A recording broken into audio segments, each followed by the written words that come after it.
Welcome to the Quack 12 Podcast, the most official, unofficial Oregon Ducks podcast on the web footosphere. Be sure to follow us on Twitter at Quack12Podcast or visit our website, quack12podcast.com. If you like what you hear, please leave us 5 stars on your listening device. And if you'd like to support the show, please visit the Quack 12 Patreon page, where for a measly $5 a month, you can become an official Quacky and unlock hundreds of hours of Oregon Duck content. On to the show. Quack, quack. All right, John, tell folks how they can find you. I am on Twitter at JP Spartan, and I am a contributor emeritus to Spartan Nation. I started way back in 2009 with Hondo Carpenter at Spartan Nation, and really extensive stuff for 13 plus years. And now we're way past that. So Spartan Nation, I'm a contributor emeritus, and you can also find me on Twitter at JP Spartan. Well, it's good talking to you, John. Michigan State has been an interesting team. Oregon and Michigan State have crossed paths a whole lot in recent years. There was the home and home in 2014 and 2015. They played in the Red Box Bowl at the end of the 2018 season. And then, I've been charting all the teams in the Big Ten for the last 3 years. So I've been watching quite a bit of Michigan State football. It's been a useful team to, in addition to just enjoying watching them, it's been a useful team to sort of gauge other teams. The defensive structure has stayed pretty similar and at a pretty similar baseline of talent. So it's been good to gauge other programs against. I've dug watching the Spartans, and hey, they wear the right color. I dig that too. So they are going through coaching change. Oregon's old friend, Jonathan Smith, brought much of the coaching staff over. We're going to start out talking about the offense. So I figure we'll talk about the offensive coaching staff to start out with. Jonathan Smith sort of designs the offense. I've been watching it for a while. He was a Washington's offensive coordinator before he became Oregon State's head coach. He also brings over the offensive coordinator sort of in name only. I think Jonathan Smith's really in control of the offense, as well as the quarterbacks coach, who's Brian Lindgren. Brings over the running backs coach, that's Keith Bonifa. He had also been at Washington before that. He lost his job when Washington went through their coaching change. Brings over Brian Wozniak, who's the tight ends coach, and Jim Michalczyk, who's the offensive line coach. I am on record repeatedly as saying I think that Jim Michalczyk is the best offensive line developer in college football. I love this guy. Other than maybe his wife and kids, there's nobody who loves Jim Michalczyk more than me. I think that guy is an amazing offensive line coach. And then the one guy where he retained a Michigan State coach is Courtney Hawkins, the wide receivers coach. John, do I have all that right?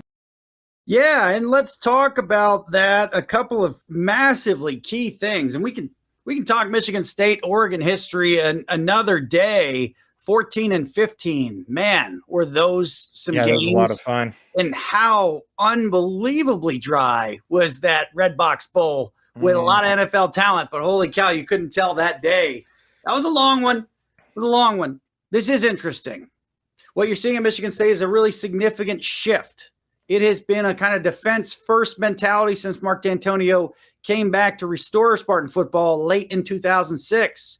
Hadn't really changed. Mel Tucker didn't really have much of an identity, but it was still really going to be defense first. Now the script is being flipped. Obviously, the sport has changed at the top level, the NFL level, the college level. It's more of an offensively driven sport. Now we have somebody, realistically, everybody out there in Oregon land knows Jonathan Smith was a player, pretty good coaching record. I like what you said. I hope that's what happens, that he comes here as kind of an offensive leader and his offensive coordinator is maybe there in a support role. I don't know exactly how that's going to play out. I saw a lot of Oregon State the last couple of years. I love Pac-10 at night, if you will. I watched a ton of it and watched it, of course, during the day. That's an interesting thing to watch. What you mentioned about Jim Michalczyk is the most important thing, without question, for Michigan State coming into this year on the offensive side of the ball. How can you compete up front? Let your Oregon fans understand something that is very, very clear. At the top of this conference, it is decided up front. You cannot compete with Penn State, Ohio State, Michigan State in their heyday, Wisconsin on a good year, etc. You cannot compete in those games until you are good enough up front.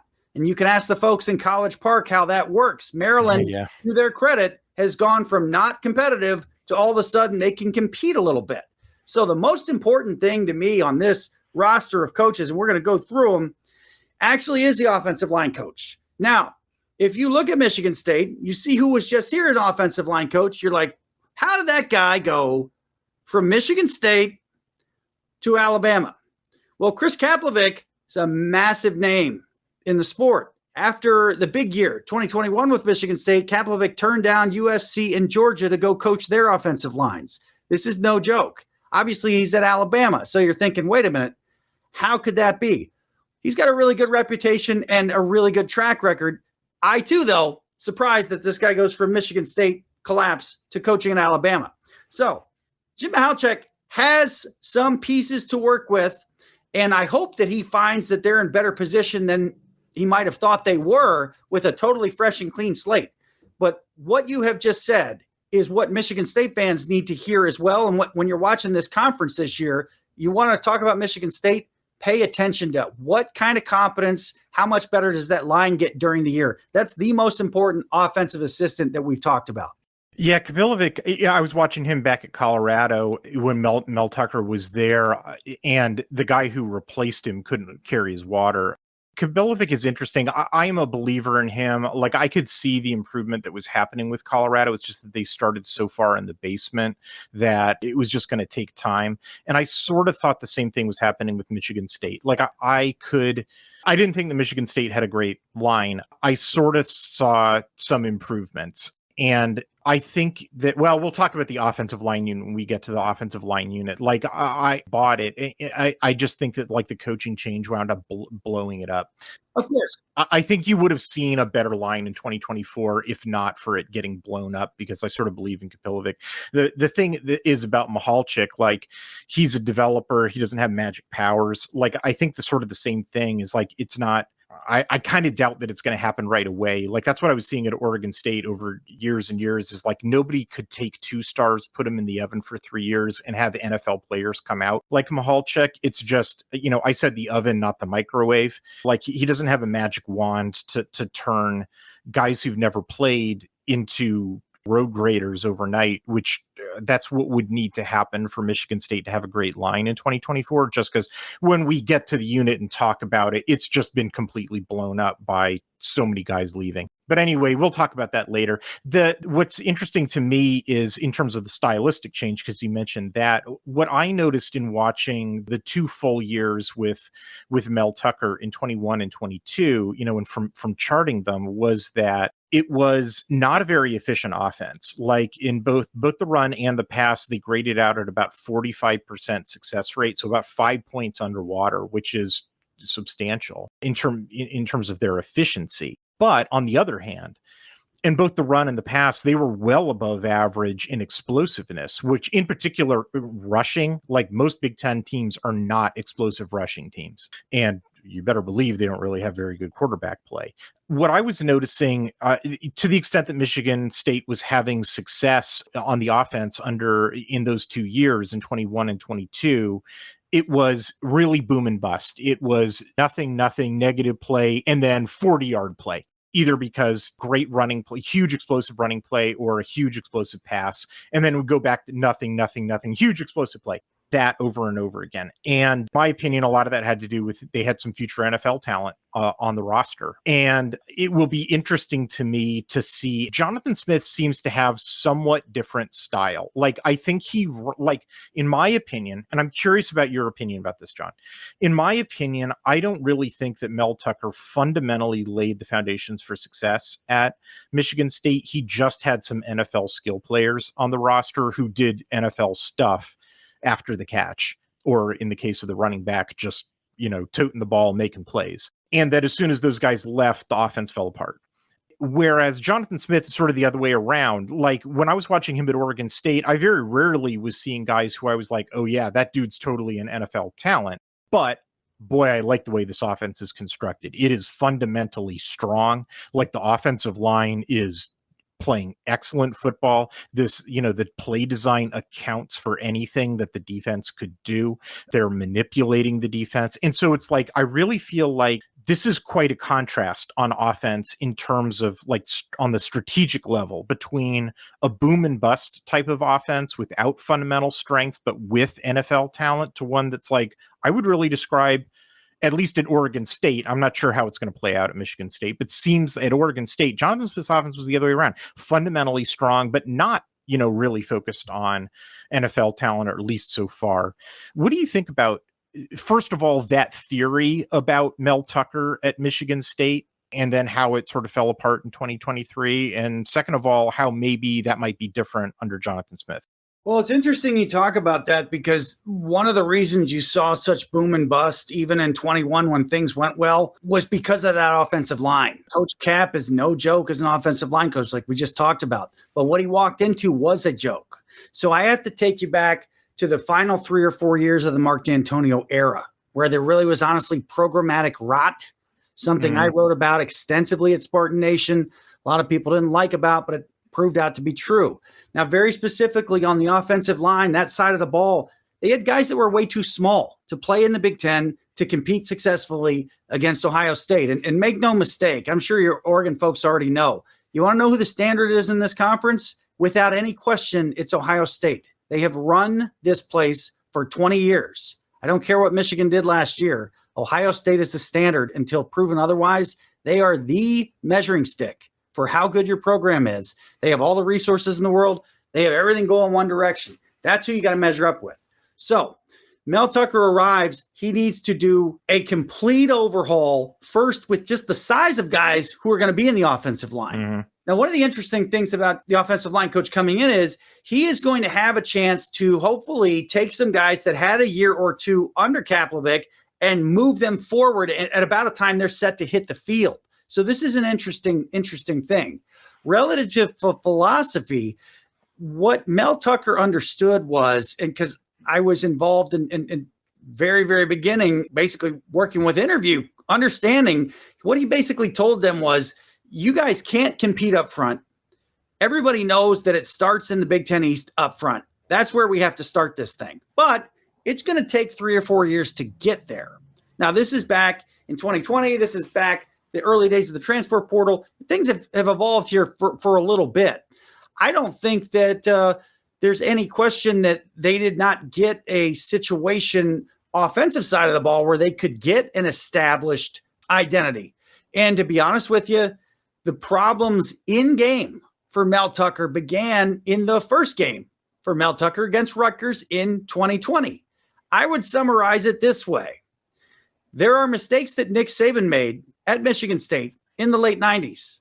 I saw them. A lot of folks out there probably saw them. A couple great ones with Oregon. Of course, I was at one of them in person in East Lansing. Mel Tucker was making mistakes that Nick Saban was making in the late 90s. That wasn't a good sign. He made too many of them, cost him a bowl game in 2022, meaning getting to a bowl game. So I would agree with you there that there really was no philosophy. But most of that, quite honestly, was due to the programmatic rot up front. The reason that you're going to look back and say, how did Michigan State not score even more with NFL receivers like Coleman and Reed and an NFL quarterback and Peyton Thorne and maybe a superstar by that time in Ken Walker? How? Well, the reason is their offensive line was not good enough. So as we look at this transition, that is really where, from a Michigan State perspective and a fan's perspective, we're all excited about Aiden Childs. That's fine. What can you do? Who can you block? Because I'm telling you, at the top of this conference, and when you're Michigan State playing Ohio State, Penn State, and Michigan each year in that East Division, you have to measure up front or you have no chance. That's what we saw when the whole thing blew up and Michigan State got steamrolled certainly last year. And that's why the folks in East Lansing and Jonathan Smith, they're ready to start over. Now, Jonathan Smith on the offensive side, some of the stuff you're talking about, we all saw from afar watching Oregon State the last couple years. I'm watching this like, how is this going on? How is Oregon State doing anything? How are they producing? How are they developing? It's really sound play design. I really, especially what you're really going to love. We'll talk about this more when we get to the tight end unit in particular, but like the dude is almost always no matter where he's coaching at, almost always number one in the country in red zone touchdown percentage. I didn't say scoring percentage because that includes field goals and is a dumb stat. I mean touchdown percentage. That dude gets inside the 20, he is getting 6. Because he's a really good play designer. Well, this is the opposite of what Michigan State fans saw during the struggles of the Saban era and some of the D'Antonio era. What you would see too often, and what I saw in Mel Tucker enough to fire up warning signs way before he blew the whole thing up himself, it's like somebody taking a square peg and trying to jam it into a round hole. That's what killed Michigan State at the end of the Mark D'Antonio era. That's how you go from 3 great years to falling down to a bounce back year to a trickle on the way out. If that is the case, and it will not be the same, but for the Pac-10 opponents that Jonathan Smith knows about, he's looking at totally fresh opportunities on the other side of the ball. I'm curious what kind of adjustment that's going to take. How quick can a coach that could adjust and figure out this is what the defense is giving me? I can find a way to get 6 versus, man, we're kicking a field goal again. Well, and part of it is, I am curious about that as well. And part of it is, it's kind of a total burn down. And if you look at Jonathan Smith, the last school that he took over was Oregon State, which is his alma mater. He took it over in 2018. His first year there, he had taken over from a coach who had literally quit on the job, Gary Anderson. Like, he literally quit. I don't mean like figuratively, like his heart wasn't in it. I mean, he, in the middle of the season, stopped coaching Oregon State and quit. I remember. And so it's like, yeah, you might imagine they were kind of in the dumps.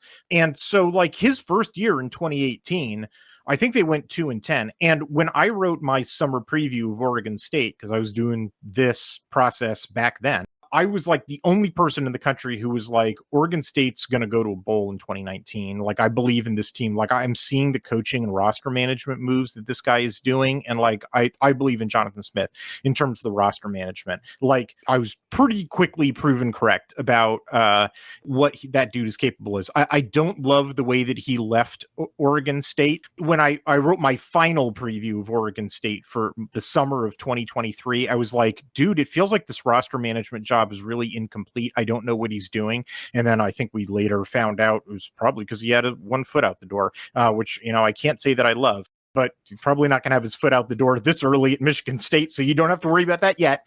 Anyway, he wasn't able to do it in 1 year at Oregon State, but you will probably see evidence of it, like, coming around for 2025. That's what I think. Everything is quicker. You know what's funny is when Mel Tucker came in, the idea was it a hard reboot? Was it not? I realized that the things had changed. Everything is going to be quicker. Everything in the sport right now is quicker because of the roster turnover and whatnot. I'm not saying they're going to go bowling this year at Michigan State, but that time that he took at Oregon State, it's going to take less time to do it at Michigan State for a number of reasons. Is that good for the sport? I don't know. It's certainly going to make it more interesting because whether this is a temporary 18-team league, that's another discussion. I hope it is. This is such a different era. Schedules are so different. We're going to see some surprises. And depending on what you tell me about how you think the quarterback is going to do at Michigan State, there may be a team that gets a win or two more than we would think about writing down on the scorecard here in July. Well, let's dive into the roster and might as well start with the quarterback. Let me say one thing about Courtney Hawkins, because sure. Some folks out there may remember him a long time ago playing with Tampa Bay and whatnot. He got into coaching and had a lot of success at the high school level in Michigan. He is an extraordinarily important recruiter in the state of Michigan. He is respected across the state, across the region, probably across the country as a pretty successful NFL player. It is not unprecedented that somebody from a previous staff at Michigan State would stay there or come back. I mean, obviously that's happened a lot with Perlis and Saban through D'Antonio, et cetera, even Tucker. So this is probably the most important guy for Michigan State fans that are like, wait a minute, we got a whole line change from another part of the country. What do I grab on and hold on to? They're going to hold on to Courtney Hawkins. Watch his stock rise in college football if Michigan State has a good run here in the middle 20s. Yeah, I am curious about Courtney Hawkins because like I said, I think he had a number of NFL receivers who were like essential to their success in the first couple of Mel Tucker years. On the other hand, there's a couple of dudes where there's a couple specifically that wanted to come to Michigan State, didn't, and are now there. So we'll talk about Alante Brown when we get there. I'm curious about Courtney Hawkins, but I'll talk about the wide receiver units in a little bit. Let's start out with the quarterbacks. Sure. So it seemed from the spring game that, well, first of all, let's talk about the departures just to make sure that I got everything right. Everybody who played quarterback last year is gone. Noah Kim won the job out of fall camp. Interim coach Barnett benched him after week 5. The freshman, Caton Hauser, took over, played for the rest of the season. We also got to see a little bit of Sam Levitt, who was another freshman who would rotate in for a couple of drives. There was also a dude, walk-on, a senior, Andrew Shorfar, who closed out a couple of games. All 4 of those guys have transferred out, right? Yes. Kim got hurt, got it looked like a procedure, and definitely taken off, I think, to Coastal Carolina. Hauser also left, and Levitt was the one that people out there might know. Obviously, he's from your neck of the woods. He was a little bit salty about the way Jonathan Smith maybe recruited him, but let's make no mistake, all 3 of these guys bailed because of what happened with their coach. You cannot blame any of them. You cannot discount the level of betrayal that they felt, and you can understand it completely. And then all of a sudden, you've got a pretty wide open way for Aiden Childs. Now, let me say one thing about Mel Tucker, because it is important probably for people to understand. He took a different recruiting philosophy, and I don't know that it was necessarily all bad. So he got to Michigan State, said, hey, look, this is a national brand. We are going to recruit nationally, basically from the outside in. That wasn't a horrible idea. The way he assigned recruiters to regions, though, or didn't assign them to regions, probably did not work. So now you got Jonathan Smith coming from the West Coast. He's going to recruit nationally, probably from the outside in initially. So if you're wondering why, how in the world would Caton Hauser and a bunch of Elite 11 guys go to Michigan State? Well, that goes back a long way. You don't need to tell your fans about the NFL quarterbacks that are Michigan State that are still in the league, like Cousins and Foles. But this is really unique because it looks like you've got a coach coming across the country, bringing his Elite 11 talent, and really the deck is clear for that guy to take the ball and run. Obviously, there is not a lot of other quarterback talent on this roster at this time. I would expect him to, without any question, recruit a major quarterback pretty much every year. That's what's pretty much happened since Mark D'Antonio was around. There was a time when that was too much. Now with the transfer portal, it's not too much. You're going to need to pull a 4 or 5 star Elite 11 quarterback each year. But here's what we're excited about most. This guy's got experience. I've seen him make some throws. I saw some really late at night plays last year. Size is important. And I just got to see, you tell me he's got enough snaps under his belt that some of the mistakes you see in the first 100 snaps of a quarterback at the college level, major college level, those probably are not going to pop up this fall. He hasn't had 100 snaps, though. Actually, hold on. I want to put a pin in the new guys and go back just before we totally dismiss the old guys. Sure. There's a question I want to ask you about the old guys because it's relevant for assessing some of the returning other dudes on the roster. Yeah. How much of the failures in the passing game, and I mean, it was the 117th offense in F+, there were some failures in the passing game. How much of the failures in the passing game do you think came down to these guys just not being very good quarterbacks versus other problems in the offense? Like if you had to put, a percentage on it, do you think these guys were great quarterbacks who were betrayed by the rest of it? Do you think that these were terrible quarterbacks and who were betraying wonderful wide receivers? Somewhere in between? They were never supposed to play. These are guys that were never supposed to play. Peyton Thorne was a captain. He had set records at Michigan State. They were never supposed to play. It was a surprise. I mean, Noah Kims was a junior. I mean, he came in 2020. Why wasn't he ready to play? I was shocked that Noah Kim was even around Michigan State as long as he was. There were not a lot of people around the Big Ten that thought he could play at a Big Ten level. To his credit, as you may have seen, and as you'll see this year, he's going to light it up, I think, a little bit. He's got a huge arm. It's like, where did this kid's arm come from? He's a very smart guy.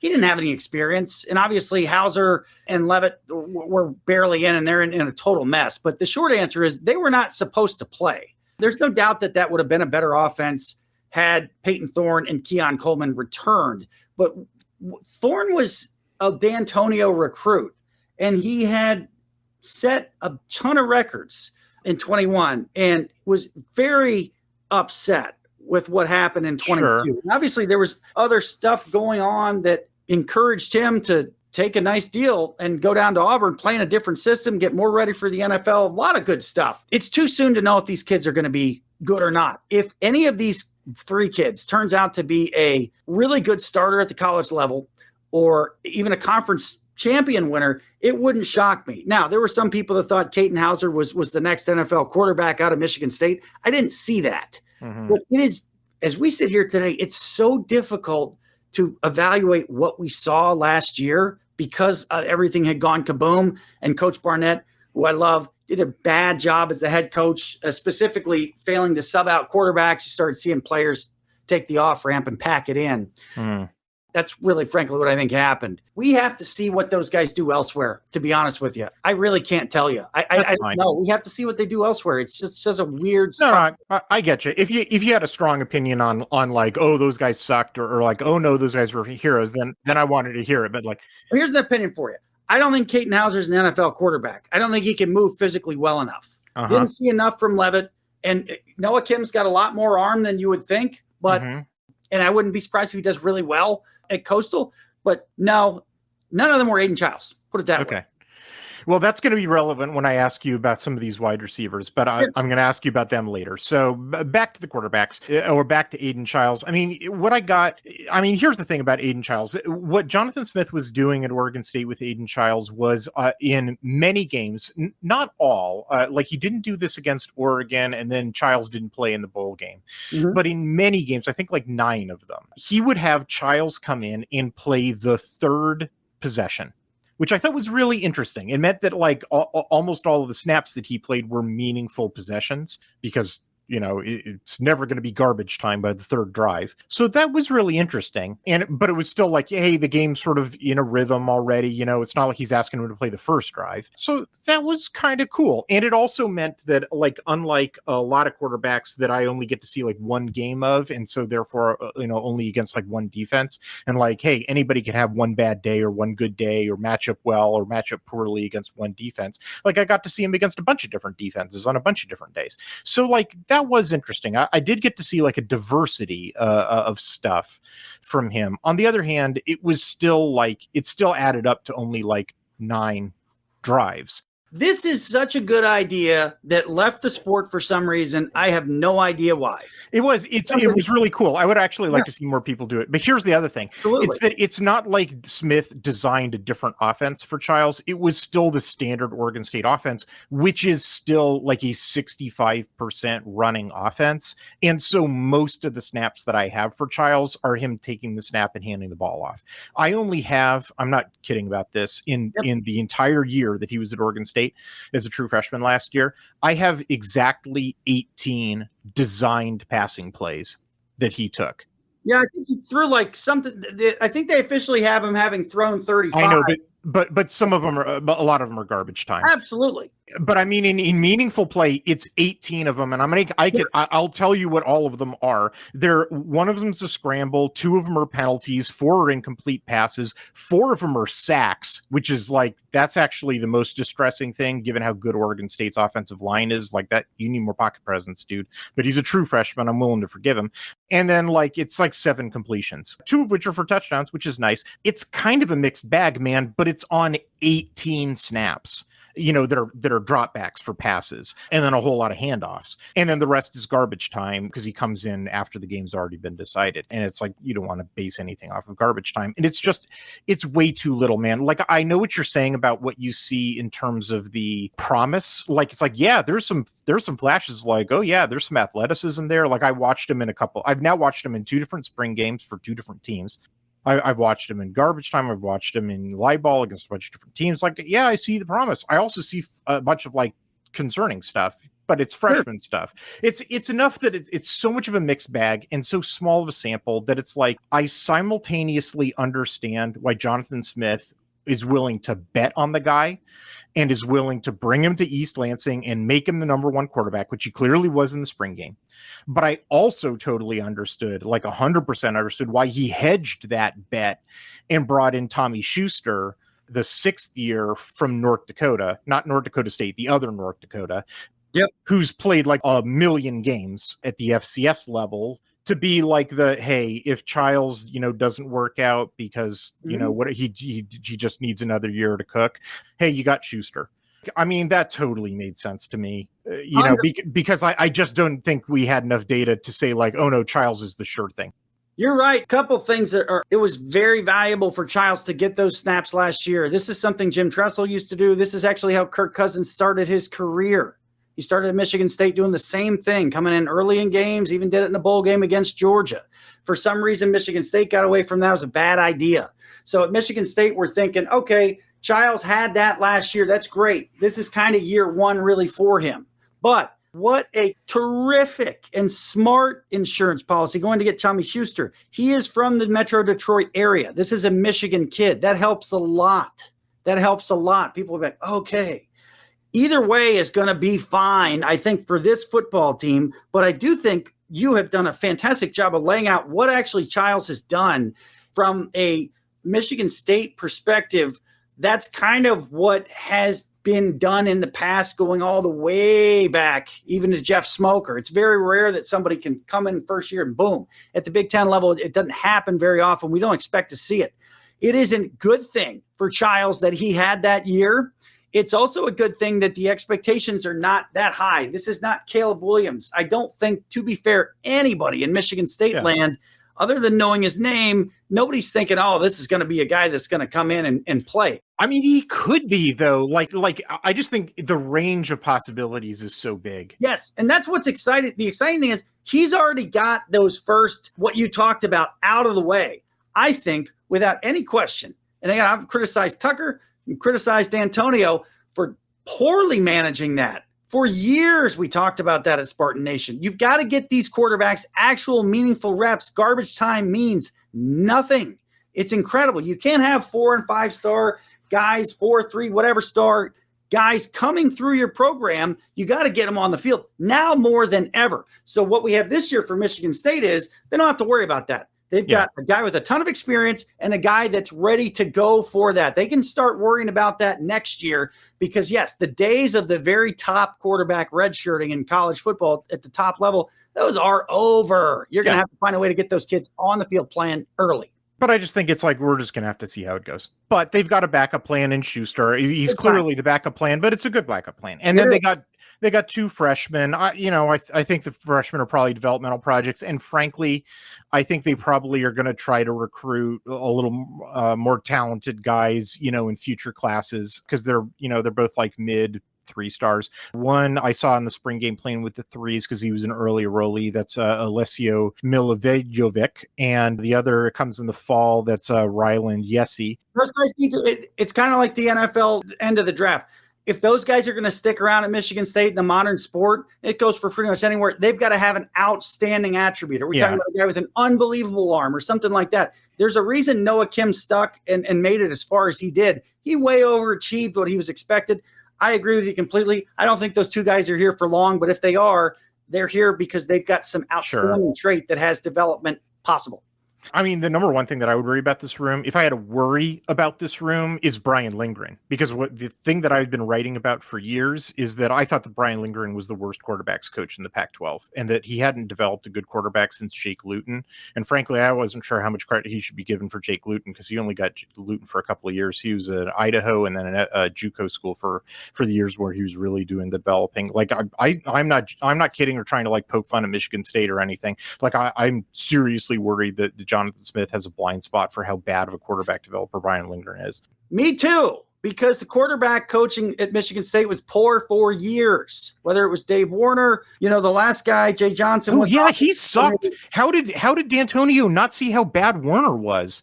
That's a question still to be answered. Oh man, we're gonna go for 3 hours. We go all the way back to D'Antonio. Let's move on. Another Let's day. move on to the running back room. But I'll tell you that's important that you said that, because Michigan State fans are not going to want to hear that. Oh They're man, going to zoom they in on need that. to. They need to zoom in on that right away. Quarterback development has got to pick back up. Yeah, I totally agree. Okay, running backs. So, okay, first let me recite all the guys who left, because oh boy, is it a long list. Jalen Berger left. He transferred out. Jaron Mangum left. He transferred out as well. They all transferred out. Davian Prim transferred out. Jordan Simmons transferred out. Harold Joyner, actually, I think he didn't transfer out. He just graduated because he ran out of eligibility. And then Jalen Barbarin also transferred out. Simmons and Joyner and Berger are interesting because I believe all three of those guys were on the team at the same time that Kenneth Walker were. And Kenneth Walker just ate their lunch. Like, he was so much better of a running back than those guys. They were at like a 27% success rate and 2.8 yards per carry when he was over 50% and getting 6 yards per carry. And then, so that they survive while Kenneth Walker goes off to the NFL. Then in 2023, they get a UConn transfer named Nate Carter. Nate Carter eats their lunch. He gets all the carries. He gets 185 carries, which is more than all those dudes that I just listed off combined. And so it's like all those dudes exist to do is get their lunch eaten, and now they're all gone. But Nate Carter comes back. Do I have all that right, John? Some of them are unhappy they're gone. I would be unhappy if two different running backs ate my lunch. Well, some of them were unhappy with the coach. Jordan Simmons, people know his name. Look at the NFL. Look where his brothers are. They're no joke. I know he was frustrated because the coaching staff was inconsistent, that they want him to hit the hole, the power, be bigger, be smaller.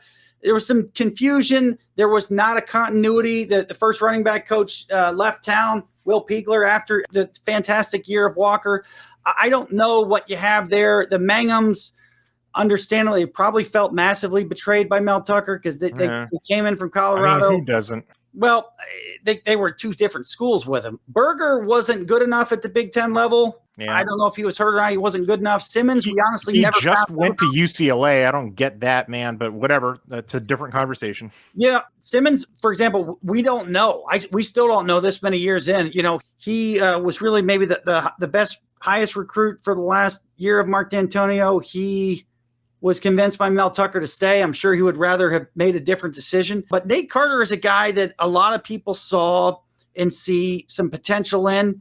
Again, what are we talking about at the top? That line is the most important thing for this football team. If Nate Carter looks really good this year, if Matt Millen is talking about Nate Carter playing in the NFL and stuff like he did last year, it's going to be because he's got a little more time before contact. So this is a no-brainer. There's no doubt it's Nate Carter's show. Behind that, completely unproven, folks. Well, I mean, that's the thing. I mean, Carter, we only got 1 year of him at Michigan State because he transferred in from UConn. He was like a 2-star. I will say, from watching him, his numbers don't support what I'm about to say. I want to register that because there are a lot of people, and God bless them, who are like, the numbers are what really tell you the truth. Frankly, I'm one of them most days. His numbers say that he's a 49% success rate and 4.1 adjusted yards per carry back, which are not that thrilling numbers. Fairly mediocre, actually. I will tell you, from watching that guy run, that is one tough son of a gun. And I think if he had an offensive line that were opening holes for him at all, he'd be getting like double those numbers.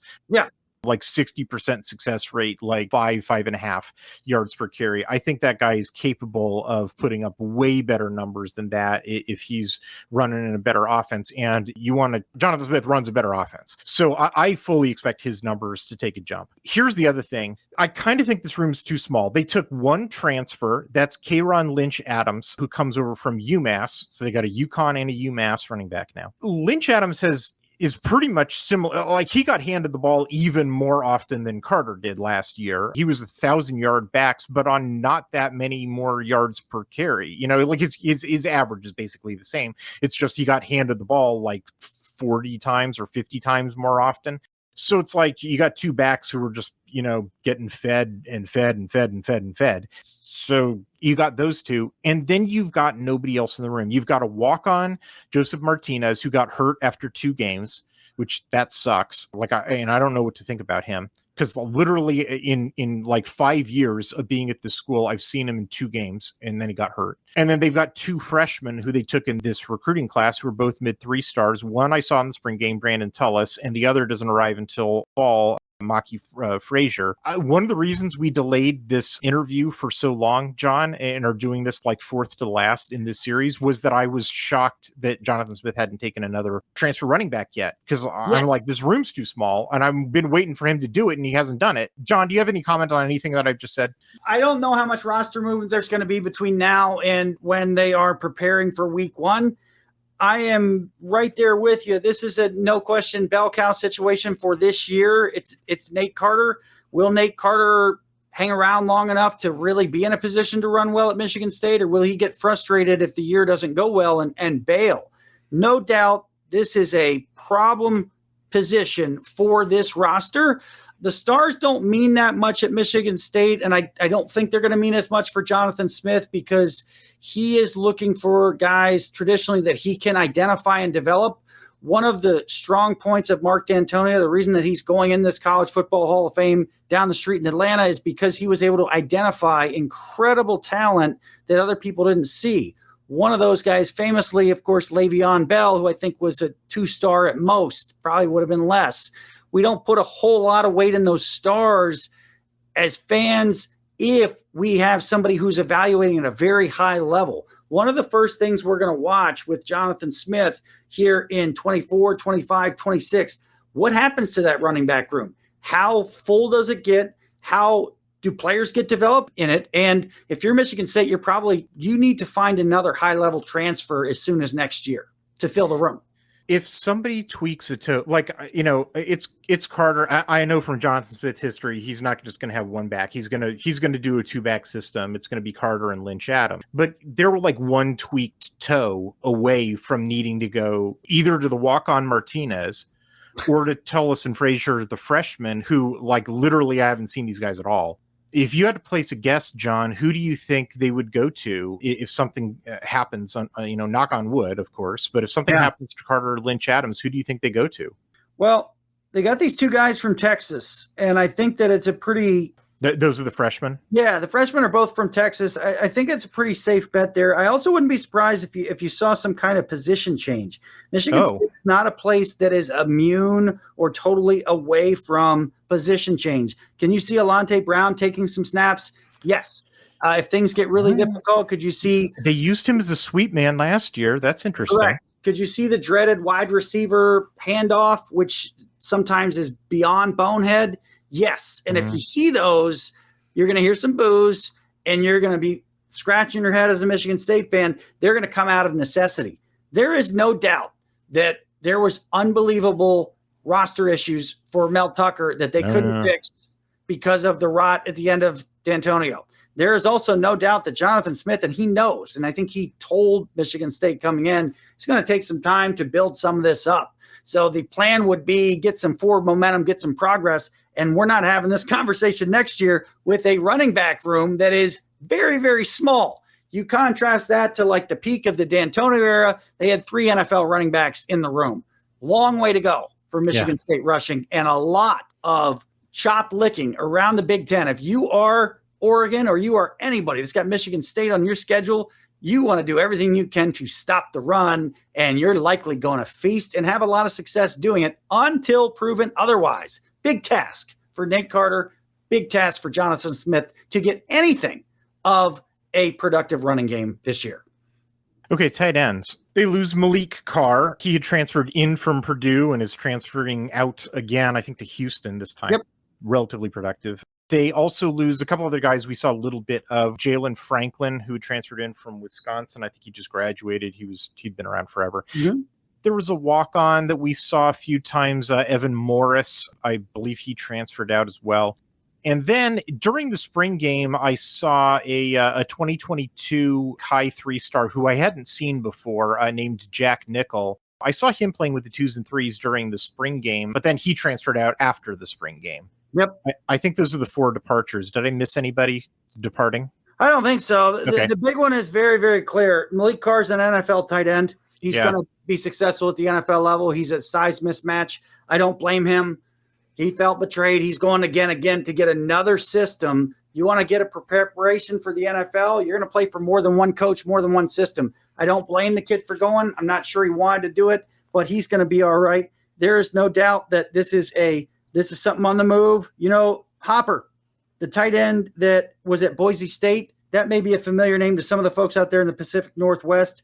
He is from a Georgia high school, has obviously played at Boise State. That might be a guy that they are looking for. Can this guy actually do something to establish himself and really make the most of what will be his absolute final college season? Yeah, so that's one of the guys there. I think there's four guys who are I think there's four guys coming back of note.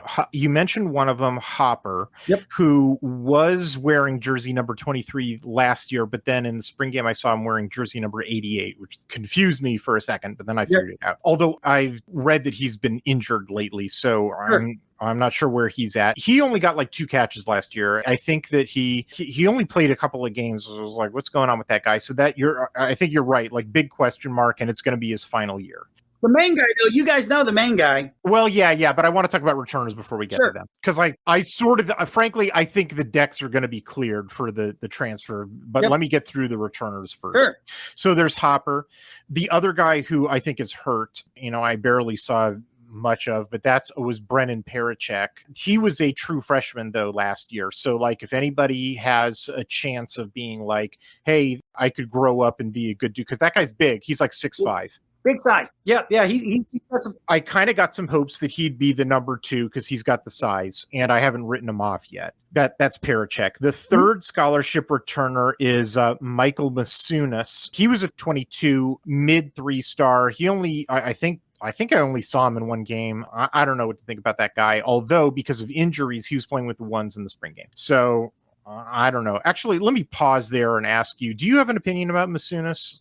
No, we don't know. Here's my opinion. Generally speaking, we went through a long time. Mark D'Antonio, very big and productive NFL level tight end room. Actually, it was overclogged at sometimes, but there was such a fear factor of bringing in younger tight ends. Sometimes they didn't know the blocking schemes. They could blow up an entire play. Again, you're talking about dealing with Ohio State, Penn State, some serious angry defenses. Things are going to have to change. This game is changing. Jonathan Smith is coming in. He's going to have to identify, and if he can, this room is big enough that they can identify, okay, this guy's not going to get our quarterback killed. This guy might be able to catch the ball. Tight end has been a position of strength at Michigan State in the past. It got small towards the end of the D'Antonio era. One thing I like about what I see on the roster now is these are mostly large guys. And they are going to be tasked first and foremost, I think, with trying to help solidify a line that should be shaky.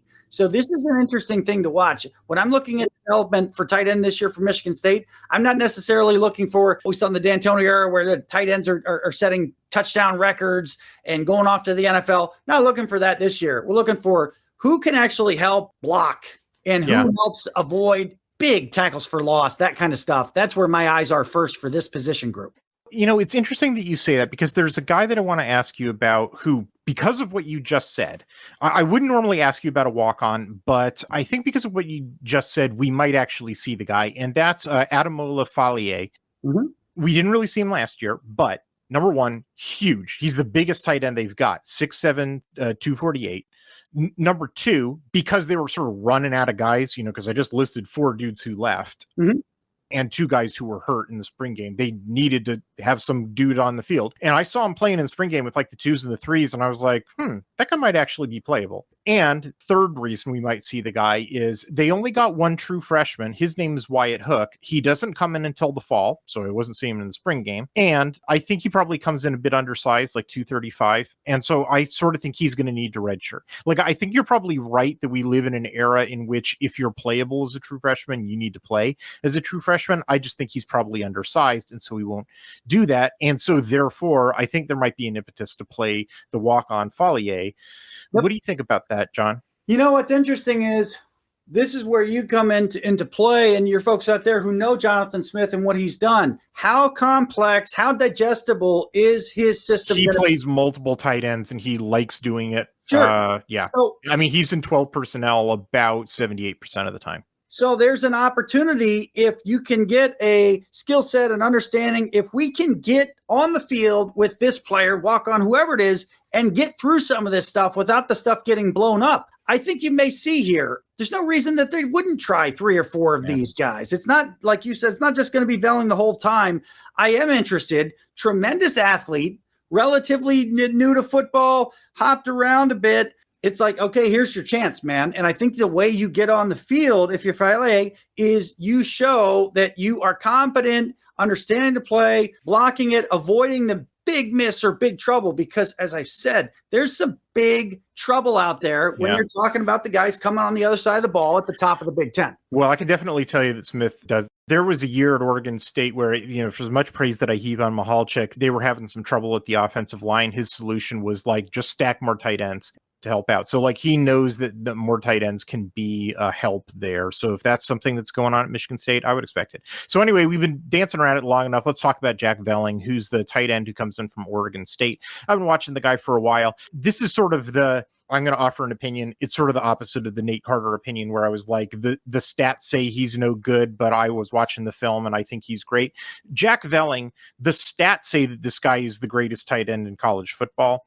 I am here to tell you, like in the open field, he's not Brock Bowers. It's because what I was saying earlier about Jonathan Smith in the red zone, Jonathan Smith is the master of the red zone. And in 2023, due to screwy roster management, frankly, on his part, he didn't have any tall wide receivers.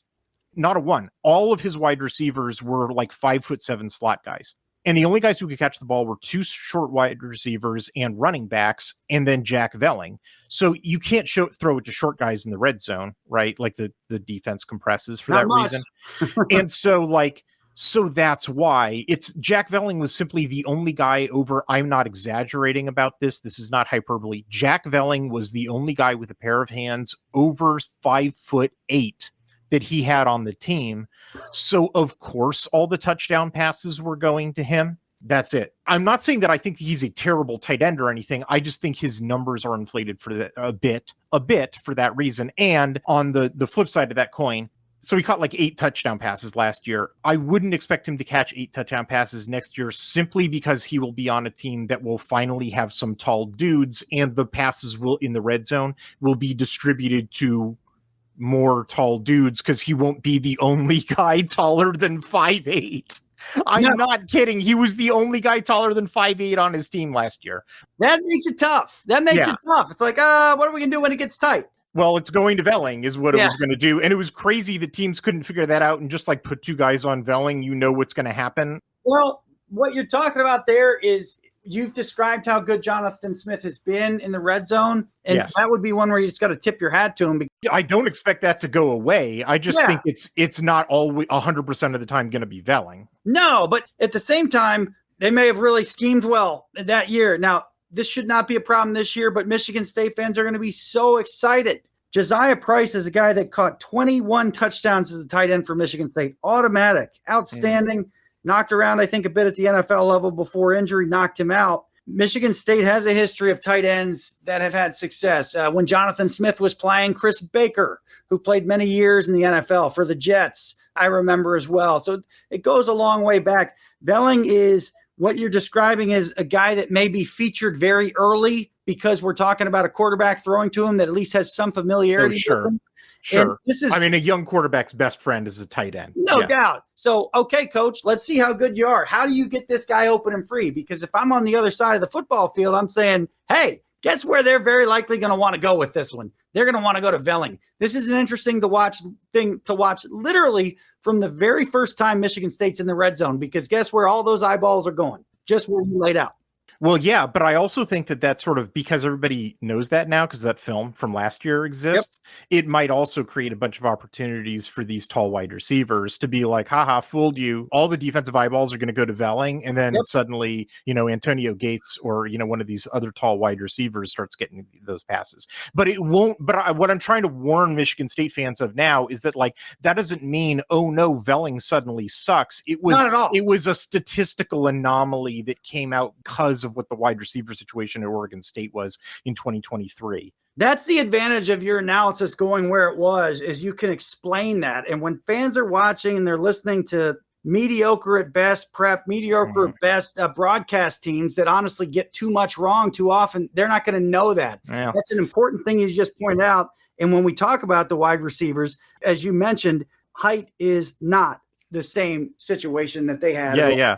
Well, I mean, they unlike what he was doing for the last couple of years at Oregon, I really thought, I mean, I'm going to be perfectly honest. I like Jonathan Smith. I spent years before everybody else had caught on praising Jonathan Smith. But the last year he was at Oregon State, I had a lot of negative things to say about his roster management of the wide receiver room. I really thought he had mismanaged it, particularly in the height dimension. I thought that he was really neglecting it, and he was really neglecting the transfer portal. Now, here at Michigan State, I think he's got all the height he needs, and in the freshman that he took, thank God, he's getting back to the height that he needs, although I am a little surprised he didn't take any transfer guys, given how much he lost. Let me first go through what he lost. Last year, there were basically 5 guys who were catching the ball. There were a couple more who caught some garbage time passes, but the 5 guys who were catching the ball for real were Trey Mosley, who graduated, Christian Fitzpatrick, who transferred out, and Tyrell Henry, who transferred out. Then the 2 guys who come back are Montori Foster, who's been on the team forever, has been like a key part of the rotation forever, and Jaron Glover, who actually was the most effective receiver last year, but got the fewest catches of the 5 guys. I was really kind of surprised that the team did not identify and up his number of targets. That's it. Those were the 5 guys who were getting primary targets. Mosley, Fitzpatrick, and Henry are gone. Foster and Glover come back. Do I have that right, John? Yes, and it's a better room. There's no doubt it's a better position group than it was. You talked about Glover. I think it's better for having lost Mosley, Fitzpatrick, and Henry? Yes. I don't think those guys are very good. You want to expound on that? Okay. Yes. Addition by subtraction. That's your stance? Well, it is. And also you've got guys like Glover developing. Look, Antonio Gates Jr. is not just a big name. It's a guy that's got a lot of talent and a guy that's got a future and obviously some extreme pedigree. And actually it real close tie to Michigan State, if you know a lot about his dad's history with Nick Saban. Alante Brown is a guy that probably wanted to go to Michigan State, maybe should have, ends up at Michigan State. He's looking for a year to put himself on the map and try to make some kind of professional career out of it.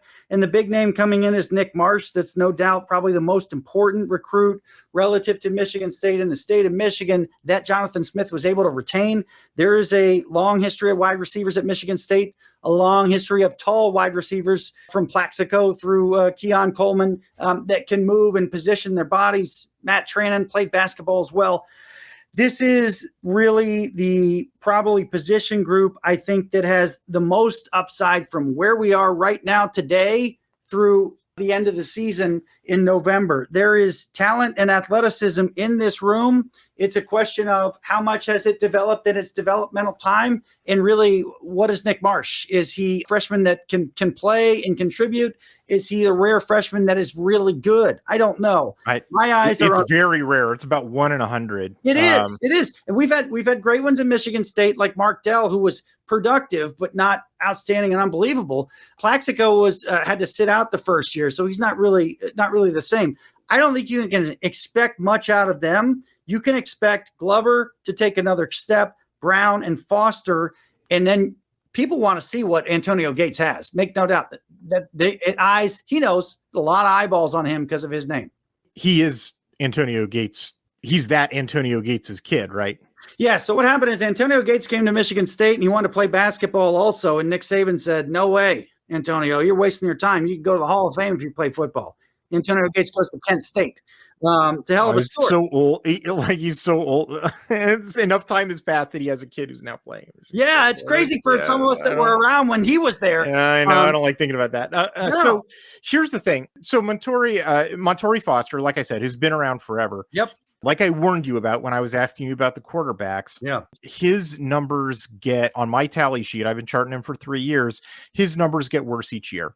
He's a guy that the value of him more than anything is a continuity of having been around, having gotten through the week, what to do after Thursday night, that kind of stuff. I'm not expecting that he's going to be a statistical star. He's not an athletics, measuring up to Glover, Brown, or Gates, but he's one of the glue guys. Don't be surprised if he's a guy that is looked at as the leader in that position group. Okay. I think would be unquestionable. I'm willing to buy it about Glover taking a step forward because, like I said, I thought that his numbers, even with quarterbacks who I wasn't big fans of, or I didn't really like anything about the offense, to tell you the truth. And even having said that, I thought that his numbers looked pretty good on a per play basis from charting. And I thought it was confusing that he was underutilized. And I would expect that a sharp guy like Jonathan Smith would figure that out and would utilize him more. So I'm willing to buy it about Glover. Yeah. And I'm willing to buy that story about Foster too. But here's the thing. Nobody else has played. Nobody else has played a meaningful snap. Antonio Gates basically hasn't played. Got like 5 catches. They were all in garbage time last year. Yeah. Alante Brown, I believe, was a former walk-on, wasn't he? No. Alante Brown actually maybe had the key play in the 2021 season for Michigan State. Not the key play. He played well in that game. The key play in that season was Nebraska kicked it the wrong way.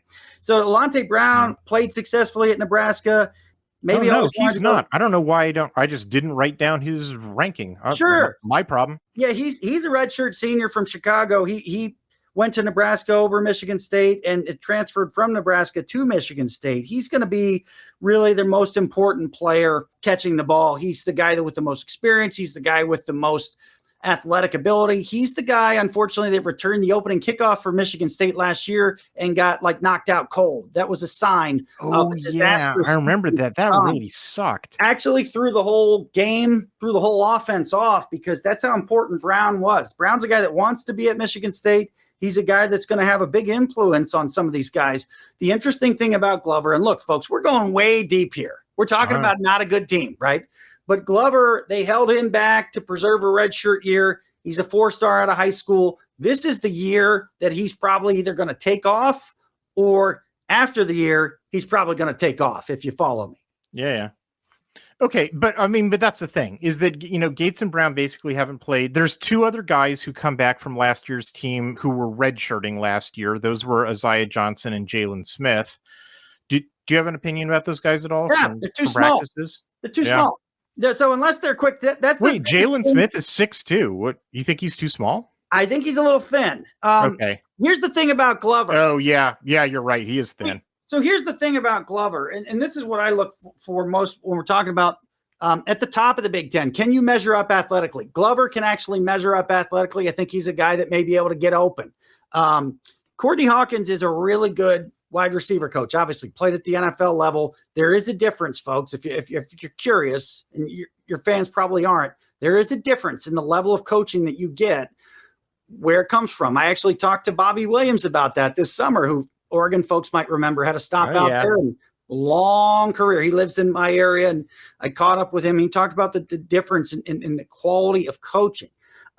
This is an interesting group to watch, but redshirt freshman, I don't know. I can't expect much. I don't think they're going to play into it much. At the same time, the best Michigan State teams, y'all remember 2014, 2015, they had 7 or 8 wide receivers that they could send out there and play. John, that's exactly what I was going to ask you about, is I just don't think that they've got, I'm willing to buy that what you're saying about each and every one of these guys' potential and what they could be. The problem is, in order for Michigan State to have a good wide receiver room in 2024, they need all 5 guys that you're talking about to pop. They need a Foster to be a great glue guy. They need Glover to take the step forward and be utilized properly. They need Gates and Brown, who basically never played before, to play at their, as well as they can play, which we've never seen them do before. And they need Nick Marsh, a true freshman who's a 4-star, but a true freshman, to defy the odds and be the 1 in 100 guy. And then they'll have 5 wide receivers. And then they'll have 5, and even 5 is not enough. I just don't think they have. If it's just not enough. They didn't buy enough raffle tickets. No, I'm with you. They need at least 4 guys that can do something. They should have taken like 3 dudes out of the transfer portal who, like, maybe they weren't the most amazing dudes in the world, but they've caught like 100 balls in their career just to pad out the room with proven guys. And so I was like floored. Again, this was one of the reasons why we waited so long to do this interview, because I was like, Jonathan Smith, where's your transfer portal wide receivers? And then he just hasn't taken them, and eventually we had to do the interview. We don't know if somebody gets hurt or something weird happens. This has to be an interesting evaluation that we will never get a look at or a straight answer on. Jonathan Smith and Courtney Hawkins talking about this roster, talking about how they want to develop the room. So you may be looking at not a trade-off, but like, hey, let's go with this core, see what we can do with this year, and let's start developing these other guys so we can know at the end of the year whether some of these guys have a future in Michigan State football or whether in the modern sport we need to basically encourage them to go elsewhere. This is an interesting thing. They're not the only program in it, but you've got a program that was stocked with 6 to 8 deep, a lot of NFL guys. Now it's practically blank and it's unproven. My guess is some of these guys are going to hit immediately. Some are going to miss. One's probably going to get hurt. It's thin pickings. So I'm with you. You're kind of stealing my thunder for my review at the end of the podcast. So I'm just going to asterisk. Listener, remember that I put an asterisk here because I'm going to come back and talk about this at the end. Let's talk about the offensive line.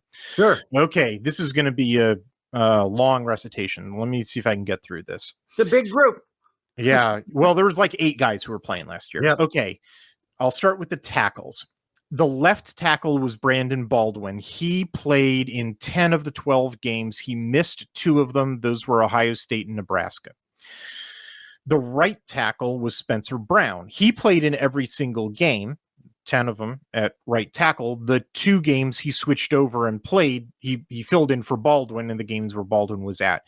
In those 2 games, when Brown had switched from right to left, then the backup tackle, that was Ethan Boyd, came in. He played right tackle. Did I get that right? Yep. Okay. Center. I saw 2 centers.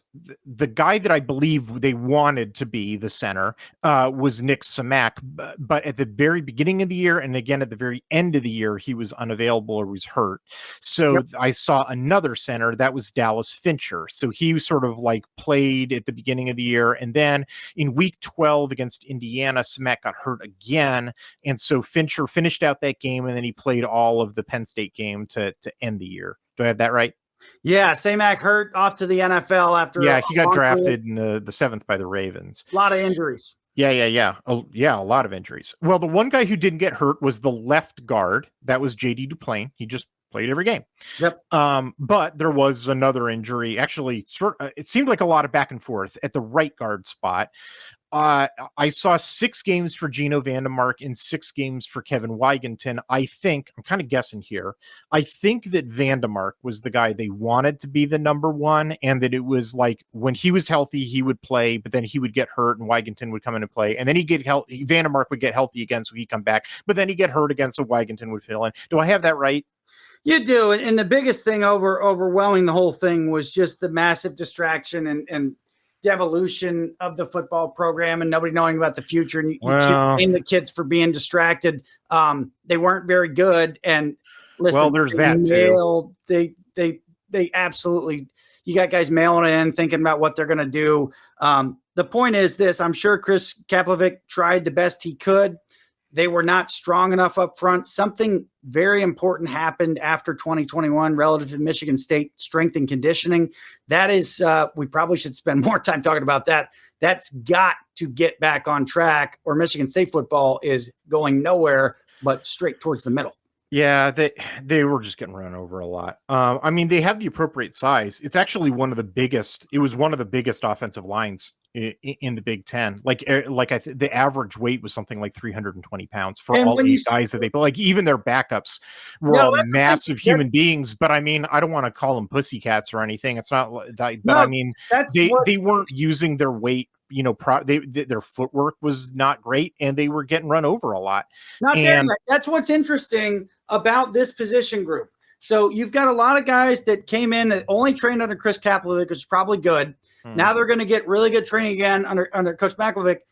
What do they do with it? In this group, there are some guys that are going to be productive at the Big Ten level. We don't know who they are yet because they haven't played much. It's really the most interesting thing. Yeah. And I'm curious because it's something whether it's a college level or the NFL level. How many are you going with? Are you trying to find the best 5 and rock with them? Or are you realistic, in my opinion, trying to find 7 or 8 that can play on any single snap? I mean, I can tell you from Mihalchik's history, he's going to be working on. He is simultaneously going to be working on about 10 guys. He's going to have like 10 guys in the oven, but he doesn't like to do rotations during the year. He's not like one of these guys who does like mid-game rotations. Like for the year, he's going to want to have 5 guys, but like he's got like multiple. It's like if you ever worked at a pizza shop, you don't like bake one pizza, take that pizza out, and then start baking the next pizza. You've got like multiple staggered layers of pizzas that are being baked at any given time so that all your customers are happy as they walk in the door. Like that's what he's doing. It's just that, well, let me tell you who's leaving. It's everybody. I just listed 8 dudes who played. 6 of them are gone. Baldwin, the starting left tackle, returns, and Fincher, the center who played like a game and a half, return. Everybody else is gone. Like you said, Samak got drafted in the 7th by the Ravens. Everybody else either graduated or hit the transfer portal. And I think some of the guys who hit the transfer portal were surprises. Like Vandemark, I saw him playing with the ones in the spring game, and then he transferred out after the spring game. In addition to that, there's a bunch of guys who didn't play but also left. So Braden Miller transferred out, Keyshawn Blackstock transferred out, Evan Bruning, I think just graduated. I think he just ran out of eligibility. And then one guy, I normally wouldn't mention him, but I saw him playing in the spring game, who's a walk-on, Andy Hartman. I saw him playing center with the 3s. You need centers, you need guys who can snap the ball, and like he doesn't appear on the roster anymore. So like a lot of dudes left, and that's relevant because I believe they only returned 7 guys from last year's team who were on scholarship, and 2 of them were injured and didn't play in the spring game. So I was seeing walk-ons. It's not a big room, and so that's why I just gave that pizza metaphor. Like I don't know how many pizzas Mihalchik is going to have cooking. Like he took a big freshman class. Like what is this? Like 6 or 7 guys, including they swiped that dude from Illinois, Andrew Dennis. Six freshmen, which I like, and like more talented than he was getting at Oregon State. Like that's really, I'm really interested to see what Mihalchik can do when he's getting like, instead of 2 stars and walk-ons, he's getting like low 4 stars and mid to high 3 stars. Like, I'm interested, but like, he doesn't have a magic wand. You're not going to see these guys in 24. You're probably not going to see him in 25. You may not even see him in 26. When you'll see him is like, 26, 27. But like, boy, when they come out the oven, it's going to be the tastiest pizza you ever had. You better believe it. It's just, he doesn't cook pizzas in a microwave, man. Like you got to wait for it. That's the idea. What are these guys doing in their 3rd year? So when people look, people know Michigan State, people know the name Gavin Brocious. Somebody out there from Arizona might know him. What does he do? What does he look like? Christian Phillips is a guy that is from Georgia, which matters when you're talking about high school. Got the size. This is a total wild card group. And this is one when they print a roster, Michigan State, when they say, hey, here's our roster starting camp, a lot of people are going to be looking to see how many of those tags say OL on them. Because as you mentioned, it's a little bit uncertain as we sit here today. Yeah. Okay. So, like I said, it's 6 freshmen. It's a good start. I especially like swiping the, the dude from Illinois. Good move. But, like, not going to see those guys. The walk-ons, maybe down the line, but like Merritt and Terpstra. I was seeing Terpstra all over the spring game, but, like, he's young too. He's a redshirt freshman. Like, again, Mahalchik's going to need some time to work on those guys. The two of the guys the two dudes who were injured in the spring game that I didn't get to see, those guys were 2023 guys. One of them, Stanton Rammel, is a 4-star. Like, you might see that guy, a little bit down the line, but, like, he needs time in the oven, right? So Rammel and Dellinger, those guys were hurt. They're freshmen. Need time in the oven. I really think they're down to. I think they only have 6 guys. I think maybe somebody's got, or maybe a 7th guy, because I forgot they took an FCS dude after the spring game. Here are the 7 guys. I think they've only got 7 guys. Yep. They got Baldwin. They got Fincher. Those are the 2 guys who played, but Fincher was a backup center. They got Brocious, who I was seeing play left guard with the 2s. I think he gets a promotion because Vandemark took off. There's Ashton Lepo, who's playing right tackle. He's never played before, but he's going to have to. There's Christian Phillips, you mentioned. He's probably going to play one of the guard spots. And then they took Tanner Miller. He was the Oregon State transfer. I've been watching him for a long time playing Mahalchik. He's pretty good. Mm-hmm. The interesting thing is that he was playing right guard all the time that I watched him at Oregon State. The center for his years at Oregon State was Jake Levengood, and before that, Nathan Eldridge. So it was interesting in the spring game that I saw him snapping the ball. So, I'm not sure, if they want to keep him at center, that means that Fincher moves somewhere else, or maybe Fincher goes back to being a backup. I'm not sure how the guard situation resolves, but I'm pretty sure Lepo is the new right tackle. Baldwin keeps his job at left tackle. And then, Brocious and Phillips are the guards, and then Newman, the FCS transfer that they got after the spring game, is another backup. That's my opinion of what the line is, because I don't really see any other way to make the puzzle pieces fit together. John, what do you think about that? I'm kind of there with you. Skilled players, Aiden Childs, all that's fine. Let me cut through the bull for you, folks. There's more pressure on this group than any at Michigan State this year. This team goes no further than this line can take them. If they are no good, this team will be underachieving, winning very little. If they are good or better, then all of a sudden you're going to say, wow, that Jonathan Smith did pretty good in his first year. And assuming that I'm right about it, and I have to toot my own horn, but how could I not be? There's no other solution to this puzzle. Baldwin and Miller are the only guys who've played before. That's it. And Miller wasn't on this team last year. Total wild card. Now, some of these guys have size, which is good, and maybe it's a benefit that they're actually all starting completely fresh, meaning the guys that are starting their first games ever are maybe going to come together a little quicker than if it was a different situation. That doesn't make up for it. This is a total wild card. This is starting from scratch. This is, if you're looking at Michigan State and you're saying, okay, let's see what's going to be, what you see for them in the opener with this year, and what you see in mid-October, and what you see at the end of the year, you want to see them improve. Whether they do or not, I think is the most important thing for how well this team ends up. I would agree. It's just sort of a little sneak preview of what I'm going to say at the end. Like, I kind of think 2024 is contrary to a little bit to what you were saying earlier about, like, hey, it's a new era. You need to be able to play right away and show, that you're winning right away. I kind of think, from way this is setting up, that he's not setting up to really win in 2024. He's setting up to develop in 2024.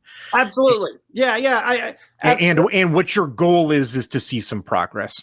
Oh, I think that's fair. Look, what I'm saying is the turnaround is much quicker. It's not you don't need 4 or 5 years to turn around anymore. They're not going to need that long, but I'm right there with you. Absolutely. Okay, let's switch over and talk about the defense. Okay, on the defense, Jonathan Smith brought over just 2 position coaches here. He brought over the defensive tackles coach from Oregon State, Legi Sawanoa, and he brought over his safeties coach, Blue Adams. I always like Blue Adams. Interestingly, he got Oregon, not Oregon State's, the Oregon Ducks cornerbacks coach, Demetris Martin, who I think is really good. He's been throughout the Pac-12, and every place he's stopped at, he's made their cornerbacks way better. I really think that he might have been the steal of the Big Ten, coaching carousel. Got one dude who I don't know a whole lot about. That's Chad Wilt. He was Indiana's defensive coordinator, but not to be the defensive coordinator. He's going to be the defensive ends and special teams coach. So that's interesting. And then he got Joe Rossi to be the defensive coordinator and linebackers coach. Joe Rossi's been kicking around the Big Ten for a long time. He runs a fairly conservative 4-down scheme and doesn't really, I think, schematically change much for Michigan State. Oregon State had been running a different scheme under Tim Tibesar and then Trent Bray. I think he got Joe Rossi just for some continuity in the scheme and to not have to change things and just sort of keep the same roster or similar roster without having to change up body types and so forth and so on. John, you got any response to any of that? Yeah, Joe Rossi knows the Big Ten well. He knows Michigan State well. He's a guy looking to move forward in his career. They had some good players at Minnesota, and Minnesota really good job developing. You look at the size and the athletes that they have. It took them time to get there, but they're pretty stout.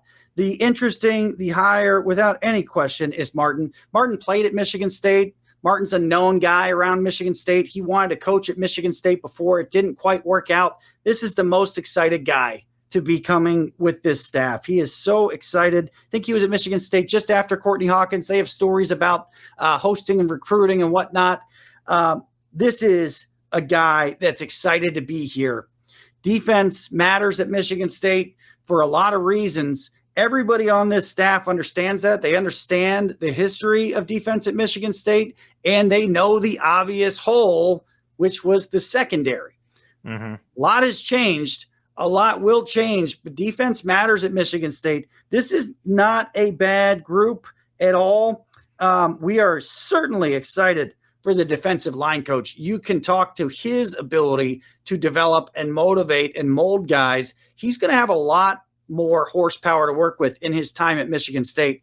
The defensive end coach there, and Martin Cumming are the 2 guys that are most interesting. Special teams is a whole separate issue. It matters at Michigan State. It's been really good when Michigan State's been really good. It's been really bad when they've been really bad. It's like it's whole different mess to iron out. I can tell you this in 2 seconds with the special teams. Michigan State has to stick with their tradition of putting out their best players on special teams. If they do that again, the special teams will take care of itself. That's a small problem. The big problems, those guys have a lot of defense to coach this summer to get that unit a whole lot better than it was. Yeah. Okay, let's start right in the middle of the defensive line, the defensive tackles. Boy, they're losing a lot here, and Oregon's part of that. They lose. Basically, they were playing a standard 4-man rotation for the 2 interior defensive tackle spots in their 4-down defense last year. Under Scotty Hazelton. The 2, I would describe the 2 frontline guys as Derek Harmon and Simeon Barrow. Both of those guys transferred out to Oregon and to Miami, respectively. The 2 second line guys in that 4-man rotation were Jalen Sammy. I've been watching that guy for a long time since he joined up at Colorado with Mel Tucker. I always like Jalen Sammy. And then Maverick Hansen, who's been at Michigan State forever. I'm surprised he still has eligibility, frankly. And then there's Harmon, Barrow, and Sammy are all gone. Sammy just graduated, but Hansen returns. Do I have that right? You do, and Simeon Barrow's an NFL player without any doubt if he can stay healthy. He was in, he was out, he was in, he was out. Good professional decision for him to move on. if he's a relatively high draft pick at the NFL level next year, it won't be a shock. 3 other guys left. We just didn't see him very much, but or 2 guys left, and then those were Dre Butler and Jarrett Jackson. We just didn't see him very much. And then Brandon Lane, just for the sake of completeness, he was a guy who they thought they had, and then like a week later he transferred out.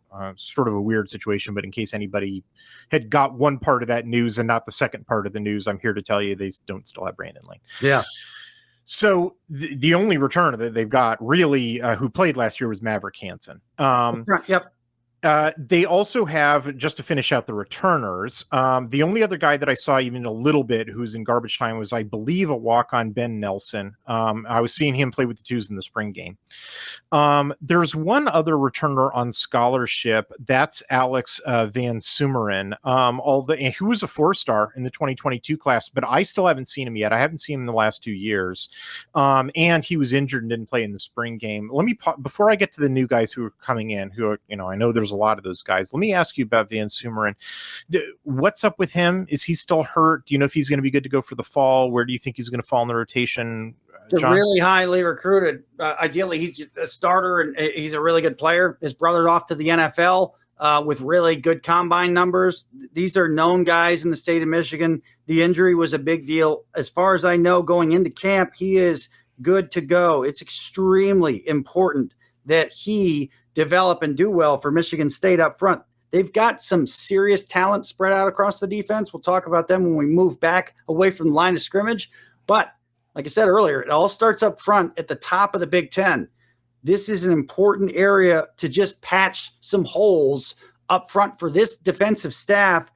Alex Van Sumeren is really a big-time key to that. That's maybe the only name that going into the season anybody in Oregon land would even need to really scratch in their head.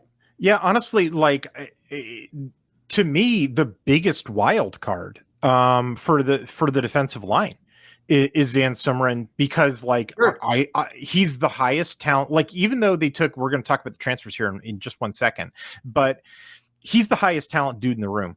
Like, yep. But we've never seen him. If he shows up in the fall and is like, oh, sorry, you guys haven't seen me at all, but I'm actually here to wreck shop, like, he could be a transformative player. If, on the other hand, like, it's just a total wild, it's a very wide spectrum. He could be anywhere from that to, oh, he's a total bust and we never see him, or, oh, he's still hurt, which would really suck if that were true. I mean, I hope not, but I mean, it could be the case. It could be anywhere from he could be, a total game wrecker to you still never see him. We have no idea. We really don't. No, but it's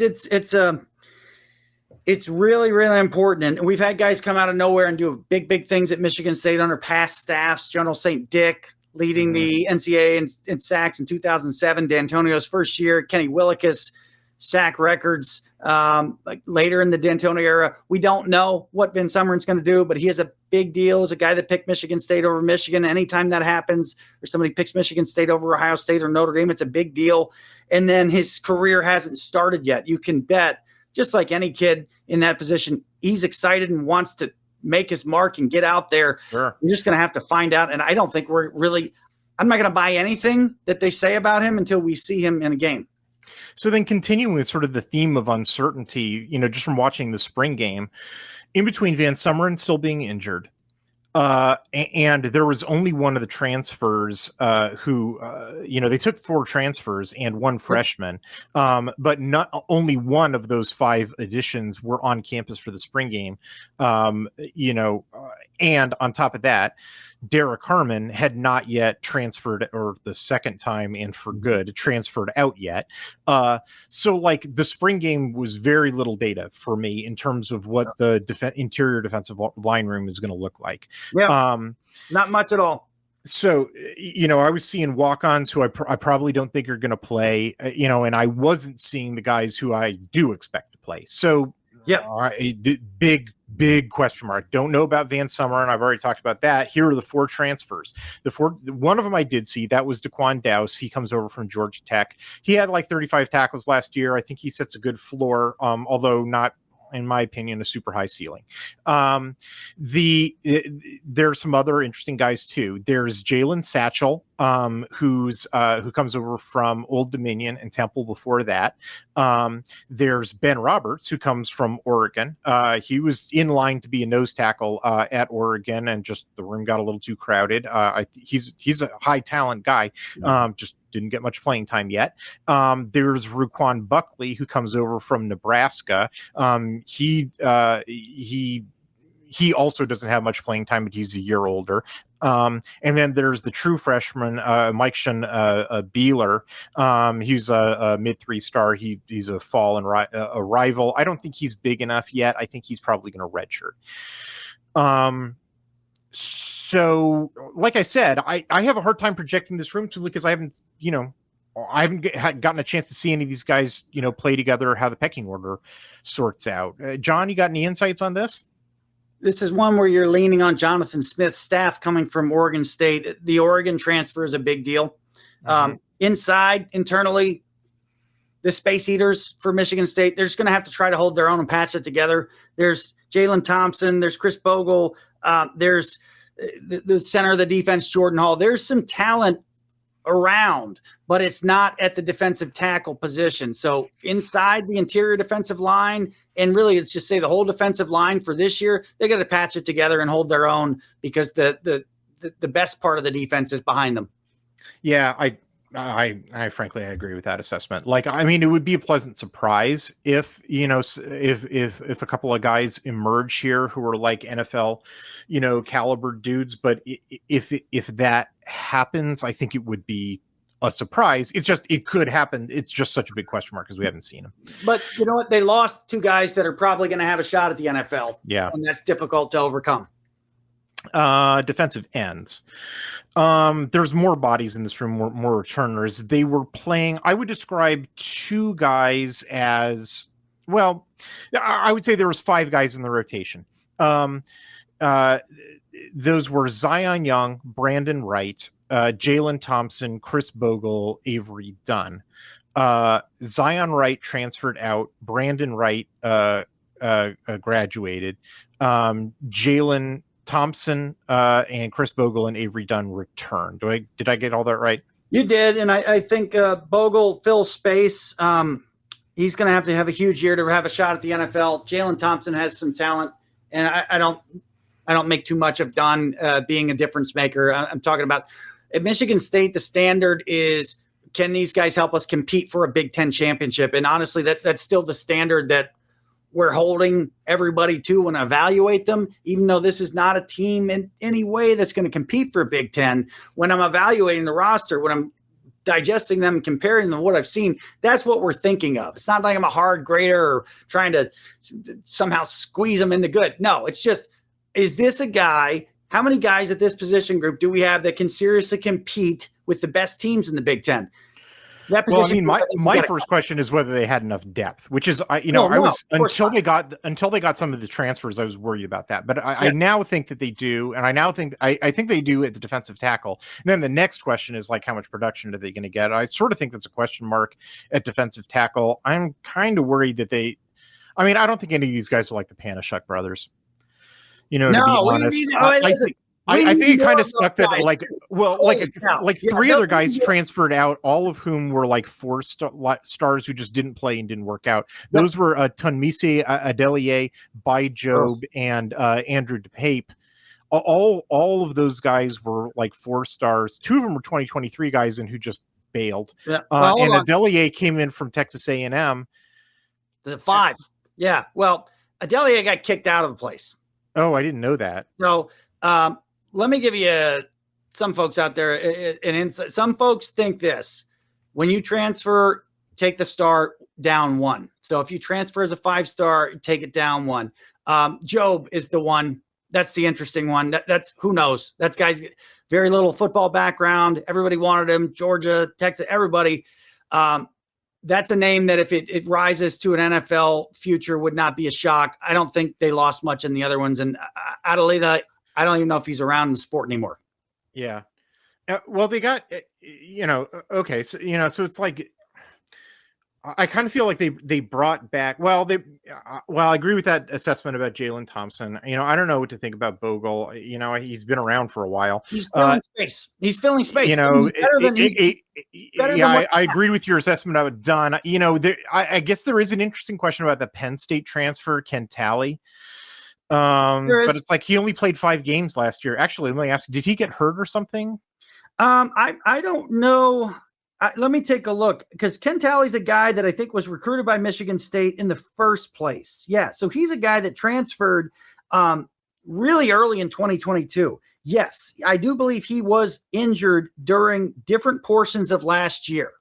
And so that's a guy who maybe, like, he could, if he's healthy, he could take a step forward. Like, this is a guy that's a 4-star, highly recruited. There's those guys that are on this team for Michigan State. They need to make that progression and that step. Ken Talley is one of those guys. This is a guy that you're whether you like it or not, your team is counting on you. Now, you may have thought you were coming into a program that would be stacked with 4 stars, the whole roster filled deep. That's not the case. So these are guys that they have to convert into guys that can be effective and productive players. If you do not see a guy like Ken Talley very often early in the season, you got to go ahead and pretty much write him off. Unless he's injured, he's written off as a guy that they think is not going to be able to hang. Man, I agree with you. So they got 3. They got a true freshman. That's Kakai Burnett. He arrives in the fall. I sort of think he's going to. I think he's underweight. I think he's going to redshirt. They got 3 transfers. They got Anthony Jones, who actually originally signed with Oregon. He was an outside linebacker. Then he went to Indiana, where they made him a defensive end. He played a bit as a redshirt freshman. So he's transferred in.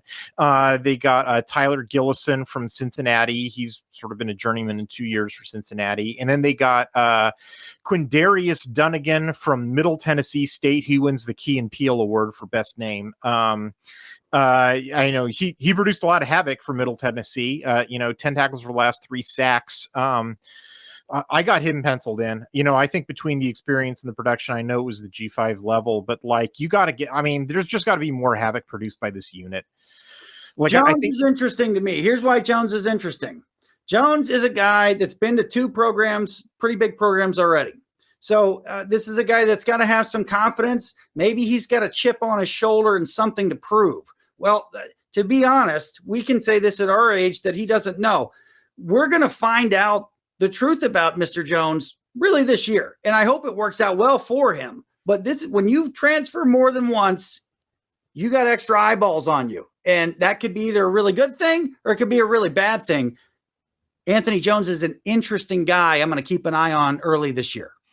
So it's like, I think they've got 7, 8 guys on scholarship who are not freshmen, which is enough, given it's a 4 down. We're talking about the ends, they need 4 for the rotation. That's enough bodies.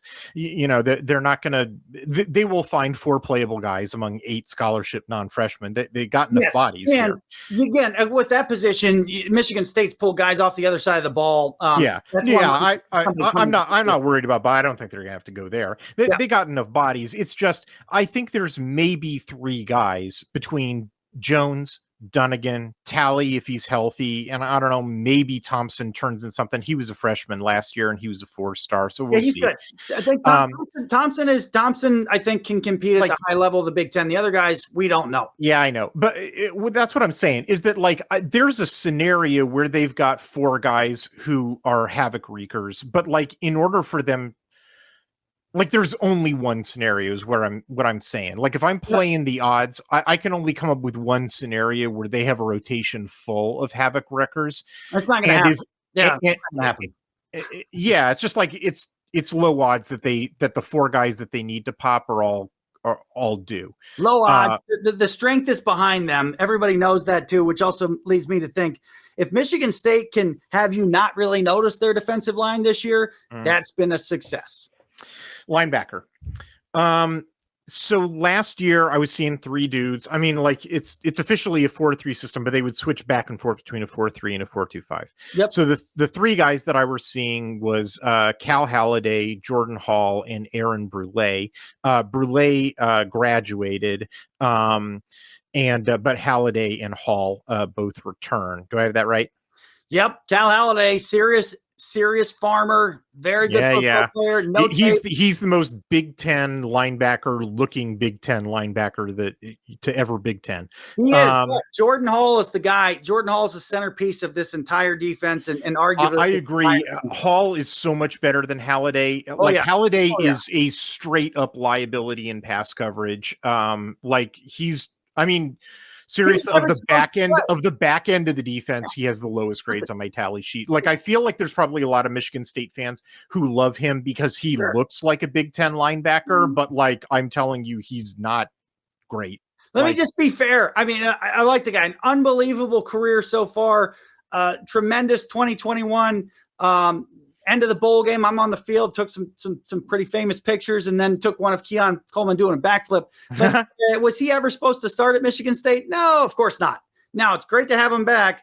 Jordan Hall is the centerpiece of this thing. Jordan Hall has a potentially huge future. He is really. I 100% agree. I 100% agree. And he was playing as a true freshman last year, and he was playing at, you wouldn't know he was a true freshman. He was playing at a high level. So anyway, let me finish the recitation. Sure. Brule graduated. They lost three other guys who we didn't really see. Those were Jacoby Windman, Ma Oteote, and Quavian Carter. They didn't lose much. Yeah, I know. But just to complete, I just want to make sure that my roster database is correct. But you've got one guy that's probably coming back to the linebacker position that's a big deal, and that's Darius Snow. He was out of position, major injury. No idea if he comes back productive. Obviously, a name. I was going to ask you about him. I only saw him in 4 games, so he was hurt? Absolutely, yeah. Michigan State was too thin and had 2 major injuries early last year, early in years that didn't help. Darius Snow's knee basically got blown up. Pretty major reconstruction. Wasn't sure what to do. Obviously, extremely close tie to Michigan State. His dad, Eric Snow, is a well-known point guard, long NBA career, big-time Spartan. Darius Snow is excited to be back. The question is, what will be that third starting linebacker? Will it be Darius Snow? If so, how does a guy handle moving a position again from the backfield, moving up to linebacker? Wild card, but a very big position of need. 2 good linebackers. They need at least a couple more, and they're unsure. Yeah. So Snow's a possibility. The other returner that I was seeing sort of in garbage time who comes back, unlike the 3 other guys who left, was Aaron Alexander. He was a UMass transfer, but I was really only seeing him in garbage time, so I don't know much about him. Well, he's from Michigan. I think he's a guy that wanted to go to Michigan State, but was basically written off. So he's a guy. The reason that matters is he's probably got a little more motivation to prove that he belonged at Michigan State. And that can be a positive as far as getting the most out of a player versus a guy that's in a state he doesn't have much of a connection to, didn't feel like he was passed over by that program or couldn't get in or whatever it is. And more going through the motions than I want to make my mark here at whatever school. We always watch for those. It's not just a Michigan State thing. Of course, it applies in Oregon. Of course, it applies in California, et cetera. When you see those, you maybe perk up just an extra hair. We'll keep an eye on Alexander for that reason. I feel like the state of Michigan gets probably more playable guys than the state of Oregon produces. They got 5 new guys in the room. Only one of them is a freshman, which is interesting. I mean, they needed to take dudes, because they only had 4 scholarship returners coming back. Like, they needed to repopulate this room. Yep. But it's interesting that only one of them was a freshman and 4 were transfers, although 2 of them were 2023 guys who were, that's young enough that those are sort of like quasi freshman. So anyway, the true freshman recruit is Brady Pretzlaff. He's a low 4-star. He enrolled early, and I could actually see him playing. Like, I don't know if it would be wise or not, but like he actually has the dimensions that he might be able to make the field. Might have a choice. Yeah.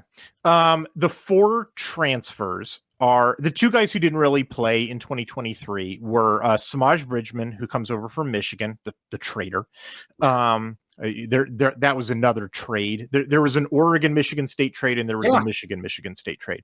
And then the other one, and then there was a third trade, the Miami-Michigan State trade for Simeon Barrow. The other end of that trade was Marcellus Pulliam, who comes over from Miami to Michigan State. He's another 2023 guy who basically didn't play for Miami last year because he was redshirting. Yep. Then there's a Wisconsin guy, Jordan Turner, who was part of their rotation. He had like 61 tackles last year.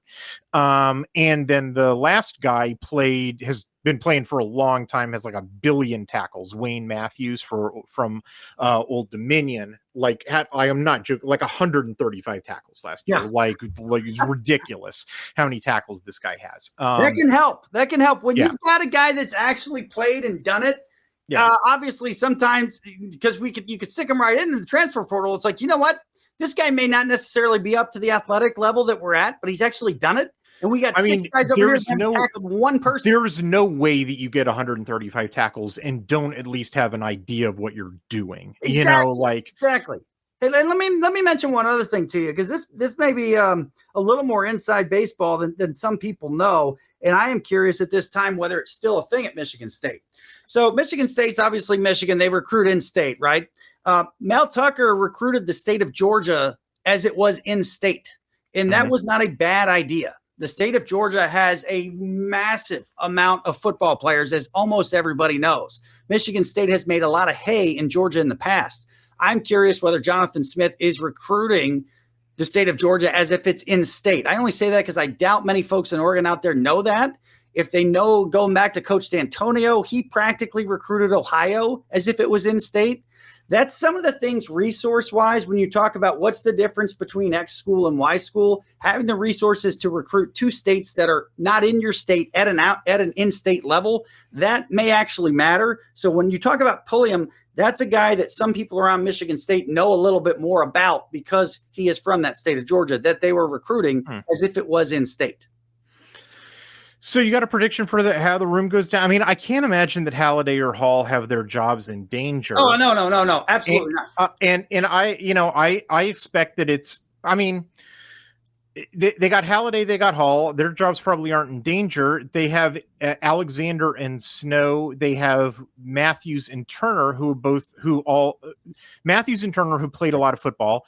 Alexander and Snow are returners on the team, and it's like a 4-man. And then I think that Pulliam and Bridgman and Pretzlaff, although they could play, are pretty young and will probably be developmental guys. That's the mix. It's still 4 guys in competition for like half a job, right? Because it's a 4-3 defense that plays a lot of nickel. Yeah, I mean, look, you're not bringing that guy with 135 tackles from Old Dominion without him knowing that he's going to be in that mix. So really the question is, where does he stack up against rehabilitating Darius Snow and Alexander? Hall is the centerpiece of the entire team. Really, literally the entire program is Jordan Hall is the centerpiece of it. He's that. Look, John, I 100% agree with you. I'm going to go a step further and ask you an even more provocative question. Sure. Did they get this many experienced guys because they were rational, looked at the film, and said, Cal Halliday is a liability in pass coverage and is hurting our defense, and we want him to sit down? I don't think so, only because there's a guy with a pretty high football IQ. I think that you've got probably a coordinator effort to put him in the best position to succeed. I would be surprised if he's not starting throughout the year. Mm-hmm. At the same time, I wouldn't be surprised if there's a mix. What they've got to do, to be frankly honest, is they got some real horse there in Jordan Hall, and they got some horses behind him. They've got to figure out a way with what they've got to put everybody in the best position. We're going to see 4 linebackers at sometimes. I don't know if we'll see 2 very often. That's a lot of space to cover, and I'm not sure they got the athletes there. Looking from where I am, the guy with 135 tackles, he's in your playing group pretty quick. We know Halliday and Hall are in there. Alexander too. Let's see if 1 or 2 other guys can crack it. I am not sure exactly what lineup we're going to see out there as far as 4-3, 3-4, 4-2-5, etc. It's interesting. I can just tell you the main piece without question is Hall. Do you really think there's a possibility that Joe Rossi, of all people, is going to go to a 3-4? I think that he's got to get a reality check of what he has. And if the numbers go the wrong way or somebody gets dinged up, what are they going to do? Are you just going to get drilled? Or are you going to say, hey, I've got to Belichick this thing, and the best thing we can actually do at this point is switch this around? I think they got to be ready to do things this year that they haven't done before. I'm not saying go do them. I'm just saying you're seeing the same roster I am. I'm not. They may be in a tough position where they don't have much of a choice. It's just I don't think they have outside linebackers for it. I don't see him either. But again, Snow is a guy coming from the defensive backfield. Depending on how he's moving, I don't know if that's possible. I wouldn't be surprised. I don't expect it, but I would not be surprised. I mean, I don't think they have the defensive. I mean, I agree with you in terms of where their defensive tackle depth is at, but I just don't think they have the depth at the rest of the positions in order to make that switch. And I don't think that Rossi has the experience with the 3-4, even though it's what Jonathan Smith was doing. I don't really think he has that much input on the defense. I think they're going to stick with the same scheme. I think that's why they got Rossi, and I think they just got a lot of linebackers because they wanted a lot of linebackers. I think you're probably right that they're not going to sit Halliday down, even though if I were coaching this team, I would do that. But I don't know. They don't pay me millions of dollars to make these decisions. Let's talk about the cornerbacks. Sure. So, first question I want to ask you is, what position does Dylan Tatum play? That is a little bit of a wild card. We know he's back there.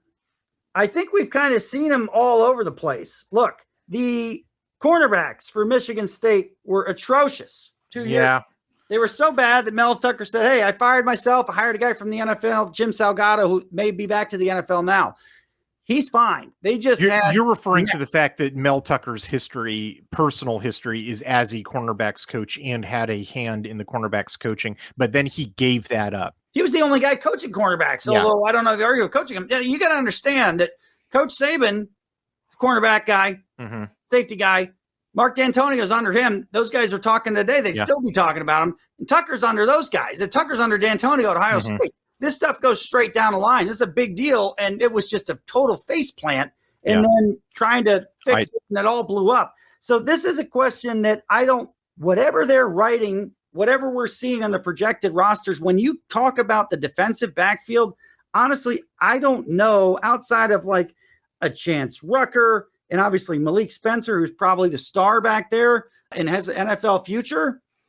Until we see them in the field, wherever they land, I'm not sure. There's some guys that, honestly, there may be some guys that literally have no shot playing winning football at the Big Ten level in the backfield, and they're actually going to be pretty much special teams only for the rest of their career. We're just not going to see that on paper. It's just the weird thing was that during 2023, they had a clear free safety.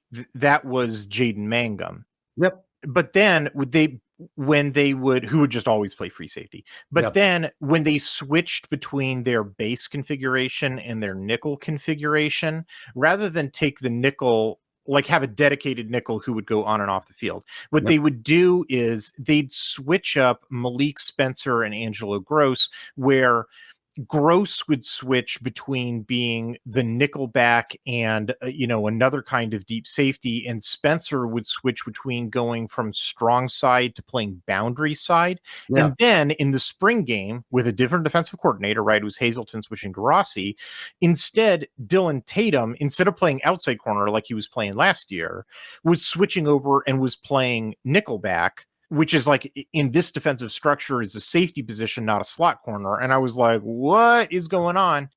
I think they're trying to figure it out, really. Yeah, I think your assessment is correct. I think it's up in the air. Like, I don't think they have settled on the cornerback solution yet. No. I mean, look, cornerback history goes pretty long, because they've taken. I'm sorry, let me finish that thought. Sure. Because they've taken 4 transfer cornerbacks, and those 4 transfers were not on campus for the spring game, and I think we're just going to see something completely different in the fall. I agree. Completely different is right. So you've got a long, phenomenal cornerback pedigree with Mark D'Antonio, tremendous first round picks, etc.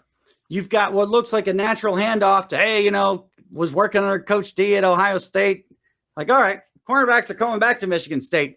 Face plant, just lit up like a Christmas tree, burned. Yeah. Then you got some real good help. Jim Salgado, the place is falling apart around him. And I mean, it takes something to get lit up by Big Ten quarterbacks. Yeah, and you know what? They did. And look, the crux of the Mel Tucker era was all look, they went out to Washington 2 years ago, laid an egg. They had a chance to get back in and win that game. And we all know what happened to Washington from that point, what happened to Michigan State. They laid an egg. So last year, the Washington game's like, all right, it's time to stand and deliver, or the earth is going to get shaky. Whole thing blows up before then. Everything we've seen from the cornerbacks on paper in the spring game, defensive field, just throw it absolutely in the air. Like you said, is literally they're going to start fresh on August 1st, brand new. I agree with that assessment. Let me do the recitation for the corners. So I was seeing a whole lot of spaghetti thrown against the wall to try to find a solution. I don't think they had one. They lose Chester Kimbrough, who had come in from Florida. I think he just ran out of eligibility. They also lost to the transfer portal guys who we didn't really see. Those were Kari Crump. I was watching him at Arizona. He was actually they lost him. Right. And they lost Eddie Pleasant. That one took me a second because there was an Oregon defensive player years and years ago named Eddie Pleasant. Anyway, he didn't play either. He was a true freshman who just didn't play. Yeah. He transferred out. So Kimbrough, Crump, and Pleasant are gone. They bring back Dylan Tatum, who was challenged a lot as a cornerback. He has like 45 tackles last year, which is, you should not have 45 tackles as a cornerback. That indicates there's a problem. They bring back Chance Rucker. They bring back Charles Brantley. They bring back they bring back Tatum and Rucker, who were in the regular rotation. Yep. They bring back Brantley, who only played 3 games. I think he got hurt. He did. Yeah. I don't actually know what to think about Brantley because he got hurt so early. He's small. He's got big play history. He's got a big chip on his shoulder. He's too small to play at the NFL level. It remains to be seen if he's going to be an effective player at a college level. Well, I'll talk about size in a second. Let me finish the returners. They bring back Ada Willie, who played in 10 games, but I think mostly on special teams. So I only saw him on, a little bit from scrimmage. And they bring back Caleb Coley, who I don't recall seeing at all, and he was injured in the spring game. So I've never seen this guy. Yep. I think all these guys are sitting down in the fall because they brought in one freshman, Justin Denson, who I saw playing with the twos in the spring game. They were like that into this guy. And they brought in 4 portal dudes. Now, the portal dudes were not on campus in the spring, but they were Nakai Martinez, who's a starter for UCF, Ed Woods, who's a starter for Arizona State, John Cavazos, who originally signed with Ohio State as a blue chip back in 2020, but has been playing the last 2 years for UNC, although he missed much of last year with an injury. Mm-hmm. And then they brought in Jeremiah Hughes, who's a high 3-star from LSU, got his feet wet as a true freshman last year. And I just think they're just going to play those 4 guys. They're just going to, 2 of those guys will be the top starters, 2 of those guys will be the backups, and the returners, y'all should have transferred. I mean, maybe Rucker because he was young and Brantley because he got hurt. Maybe those guys have a shot, to stick around. But the other guys probably should have hit the portal. Jalen Thompson is a name to watch. He's probably going to see the field pretty quickly. Like you said, the turnover in this position group is going to be massive. Yeah.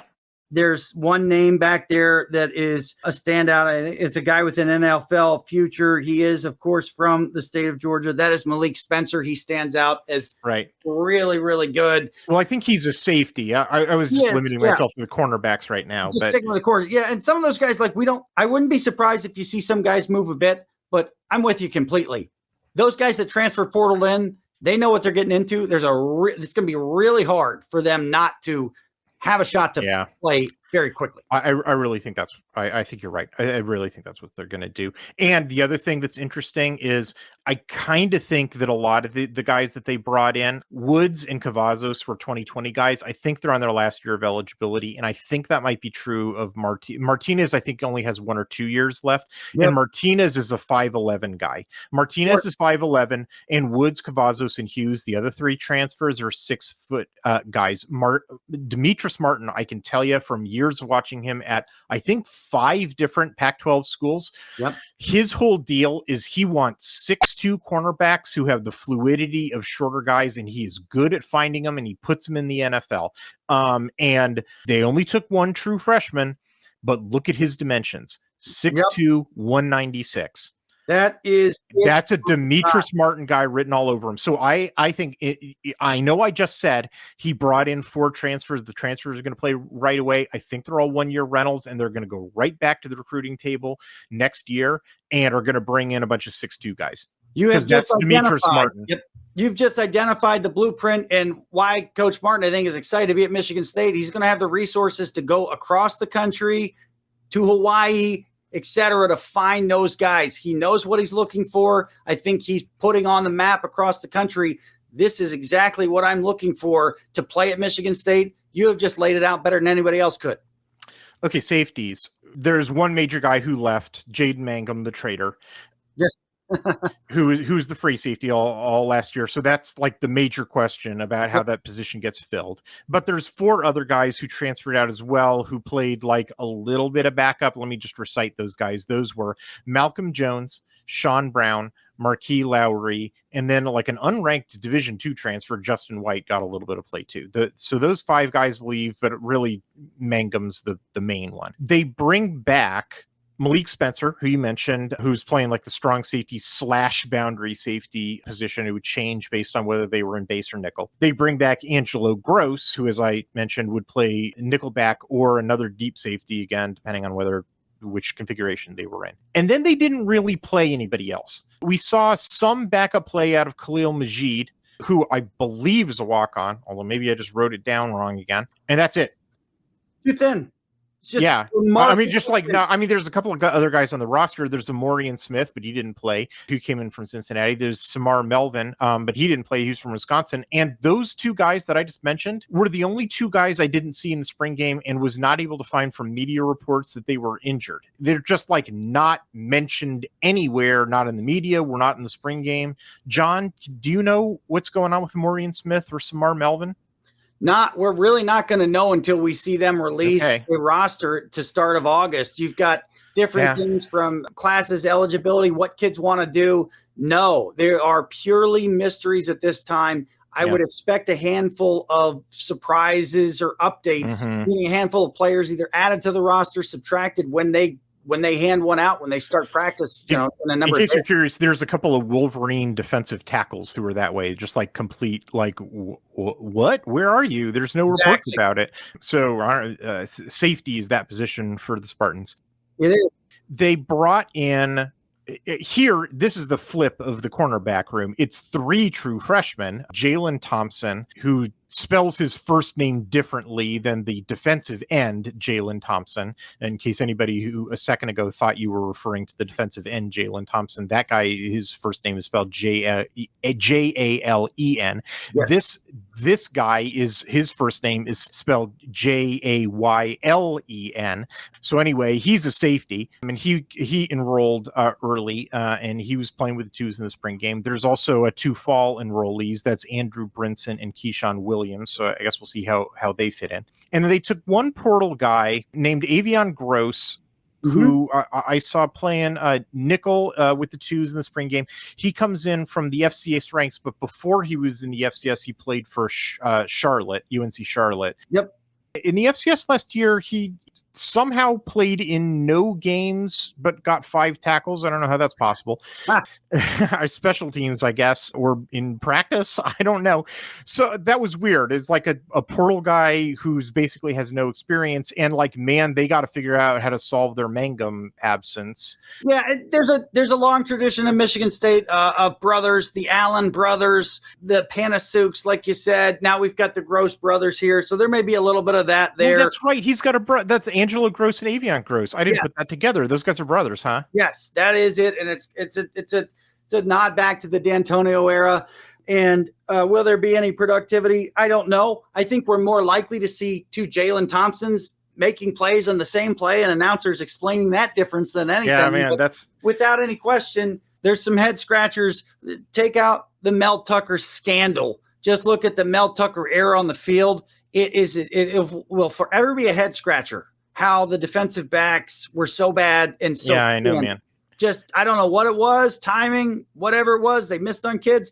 They got a lot of work to do back there. Luckily, they got Coach Martin and the other guys around him, and Blue Adams. They're already out there recruiting for the long term. My guess is Jonathan Smith has a 24, 25, 26 plan. And he's also got another track that may be out of a year or two further. I mean, I like Blue Adams. I thought that USC when they had their shot with him really blew it, and no pun intended. And they bring back two guys who know what they're doing in Spencer and Angelo Gross. It's just, man, it's difficult to figure out how they plug the Jaden Mangum hole, because their options are Khalil Majid, who, like I said, I think is a former walk-on and, didn't really get that much playing time last year, but is the most experienced guy. And their other options, literally their other options are two guys who are no-shows that I was asking about, Amorian Smith and Samar Melvin, a freshman, Philip Davis, who I've never seen, Avion Gross, who wasn't playing for his FCS school, and probably a true freshman that, Jalen Davis, the other Jalen Davis, a true freshman, an FCS guy, two no-shows, and a backup walk-on. It's 5 different guys to choose from. So it's nice to have that many raffle tickets. It's just boy, none of those really kind of look like winners, I gotta say. They plain need to get lucky. This is one of those where somebody comes out of nowhere. Maybe it's DJ Kennard. I don't know. They need to plain simply get lucky. It's that simple. And it happens sometimes. DJ Kennard? Who's DJ Kennard? There's a guy that enrolled early. 6'3", 196. He's not on my sheet. He enrolled early at Michigan. He's defensive back, 6'3", 196. We're not putting any hype on him. We may not even see him this year. They need to get lucky. Now, of all the guys that are on the roster here, the guys that they figure out they can't really play or aren't ready, some of these other guys are going to have to make their name and show their intention on the special teams. The only reason I say that, it's the same across the sport. Some guys, the way they get in is through special teams. When you're talking about defensive backs, we're talking about safeties at Michigan State this year. They plain need to get lucky and practically have a guy that can be productive fall out of the sky. Yeah, you're totally right. There's just no, he's a preferred walk-on. That's what you're talking about. Yeah, they need something like that. Blair White is a guy that was preferred walk-on at Michigan State, went on to play in the NFL, catch touchdowns from Peyton Manning, did pretty well.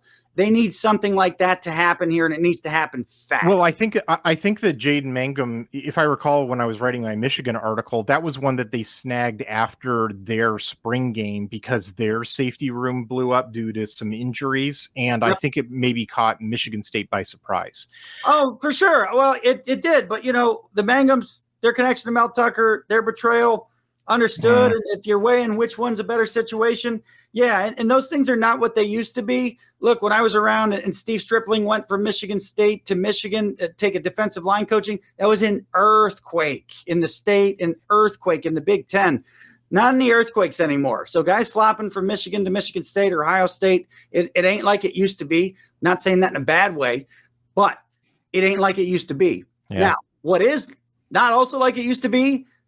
Such a lack of depth in the defensive backfield for Michigan State. That should not be the case as soon as 25 or 26. Where my conclusion is from going to, first of all, John, you've been great to talk to, and I think we're kind of on the same page with every one of these units, which is they're bringing back a couple of interesting pieces, but they've lost a lot. And it didn't really strike me really at any of these positions that they filled up with a lot of guys that were talented enough so that I would say, oh boy, in 2024, look out for Michigan State. They are right away going to start smashing people. I think that they are instead they're set up to build and to maybe be a scary team in, maybe towards the end of 25, going into 26, 27, because that's sort of Jonathan Smith's style. And I think they're going to take another bite at the apple for the transfer portal and for recruiting going forward. But I don't think it's in the cards for 24 for an immediate turnaround.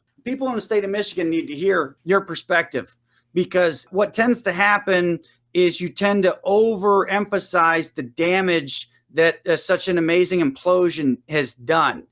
And the folks around Michigan State, not just in Michigan, but abroad, because I've been to events outside of Michigan this summer, they are really, really, really blown away by what happened. So in reality, things probably aren't as bad as you think they are from the inside, right? They're probably not that bad. The great thing for Jonathan Smith is There's a lot of people at the very absolute top of the sport who think he is the smartest young coach in college football today. You got a pretty good guess who I'm talking about, but the top names in the sport think this is the guy that may be the top coach of his age across the board. He's got zero pressure in 2024, zero pressure in 2025. A little bit will build in 26. That's part of what the timeline you just laid out there. Any kind of progress is going to be positive for Michigan State football. There are going to be a lot of empty seats. There will not be a hesitation to boo. This is a program and a fan base that is hurt. They are hurt pretty badly and really hurt by one of their own. It's not going to happen and turn around overnight. What would be good for Jonathan Smith and Michigan State football would be some healing and some planting, something good for the future. That's a realistic approach for what is Michigan State football in 2024. These guys who came in here from Oregon State and elsewhere to be on this staff, they don't know quite what they're in for. That's going to be good and bad. But what you have just laid out is very important to understand. The expectations are extremely low. That should let Jonathan Smith build the kind of program he wants to build. He's had a lot of coaching success, a lot of coaching experience. He was at his alma mater. This is kind of his time. He knows how he wants to place the pieces and how he wants to put this thing together to make the best pizza he has ever made, my friend. And you have just laid it out and given a great perspective for all the super fans out there on the Oregon side. You know what's going on as far as Michigan State's starting point with your old foe, Jonathan Smith. I was a believer in Jonathan Smith before Oregon State fans were believers in Jonathan Smith. Like at the same time, like literally the same week that I published my first article about Jonathan Smith in the summer of 2019, where I was like, I think he's going to do real well. Oregon State, our sister site on the SB Nation network for Oregon State, was publishing an article that was like, I think we should fire Jonathan Smith. This guy's a disaster. I definitely think this guy is more than capable of building for the future. It's just, man, oh man, like looking at this 2024 roster, the way that it's set up, like it's very clear to me, especially John, and I want to thank you for your time and your patience in going through this with me. This does not really look like it's set up to win big in 2024. It's set up to create some good vibes and some promise and to get them to a position where they can really start building for next year and the year to come, which is what I expect. But if there are Michigan State fans who are there who are like, Mel Tucker did us dirty, this is such a team, and Jonathan Smith is such a coach that he can just snap his fingers and make the flowers bloom immediately. Like, I don't think that's the situation. No, there's two things to maybe to pop out. One is this, that maybe the best player and the most NFL ready player on this team is Jonathan Kim. I'm surprised he didn't come out and enter the draft as a place kicker. You're talking about the kicker. Is he related to Noah Kim? He's not. They're actually both from Virginia, though. Jonathan Kim was at. That's why I thought that maybe they were, because I saw their home state was the same. It is something. Right now, there's a lot of, and I'm a DMV Spartan myself. I'm from the DC area, the Virginia side, so it's nice to see folks like Kim and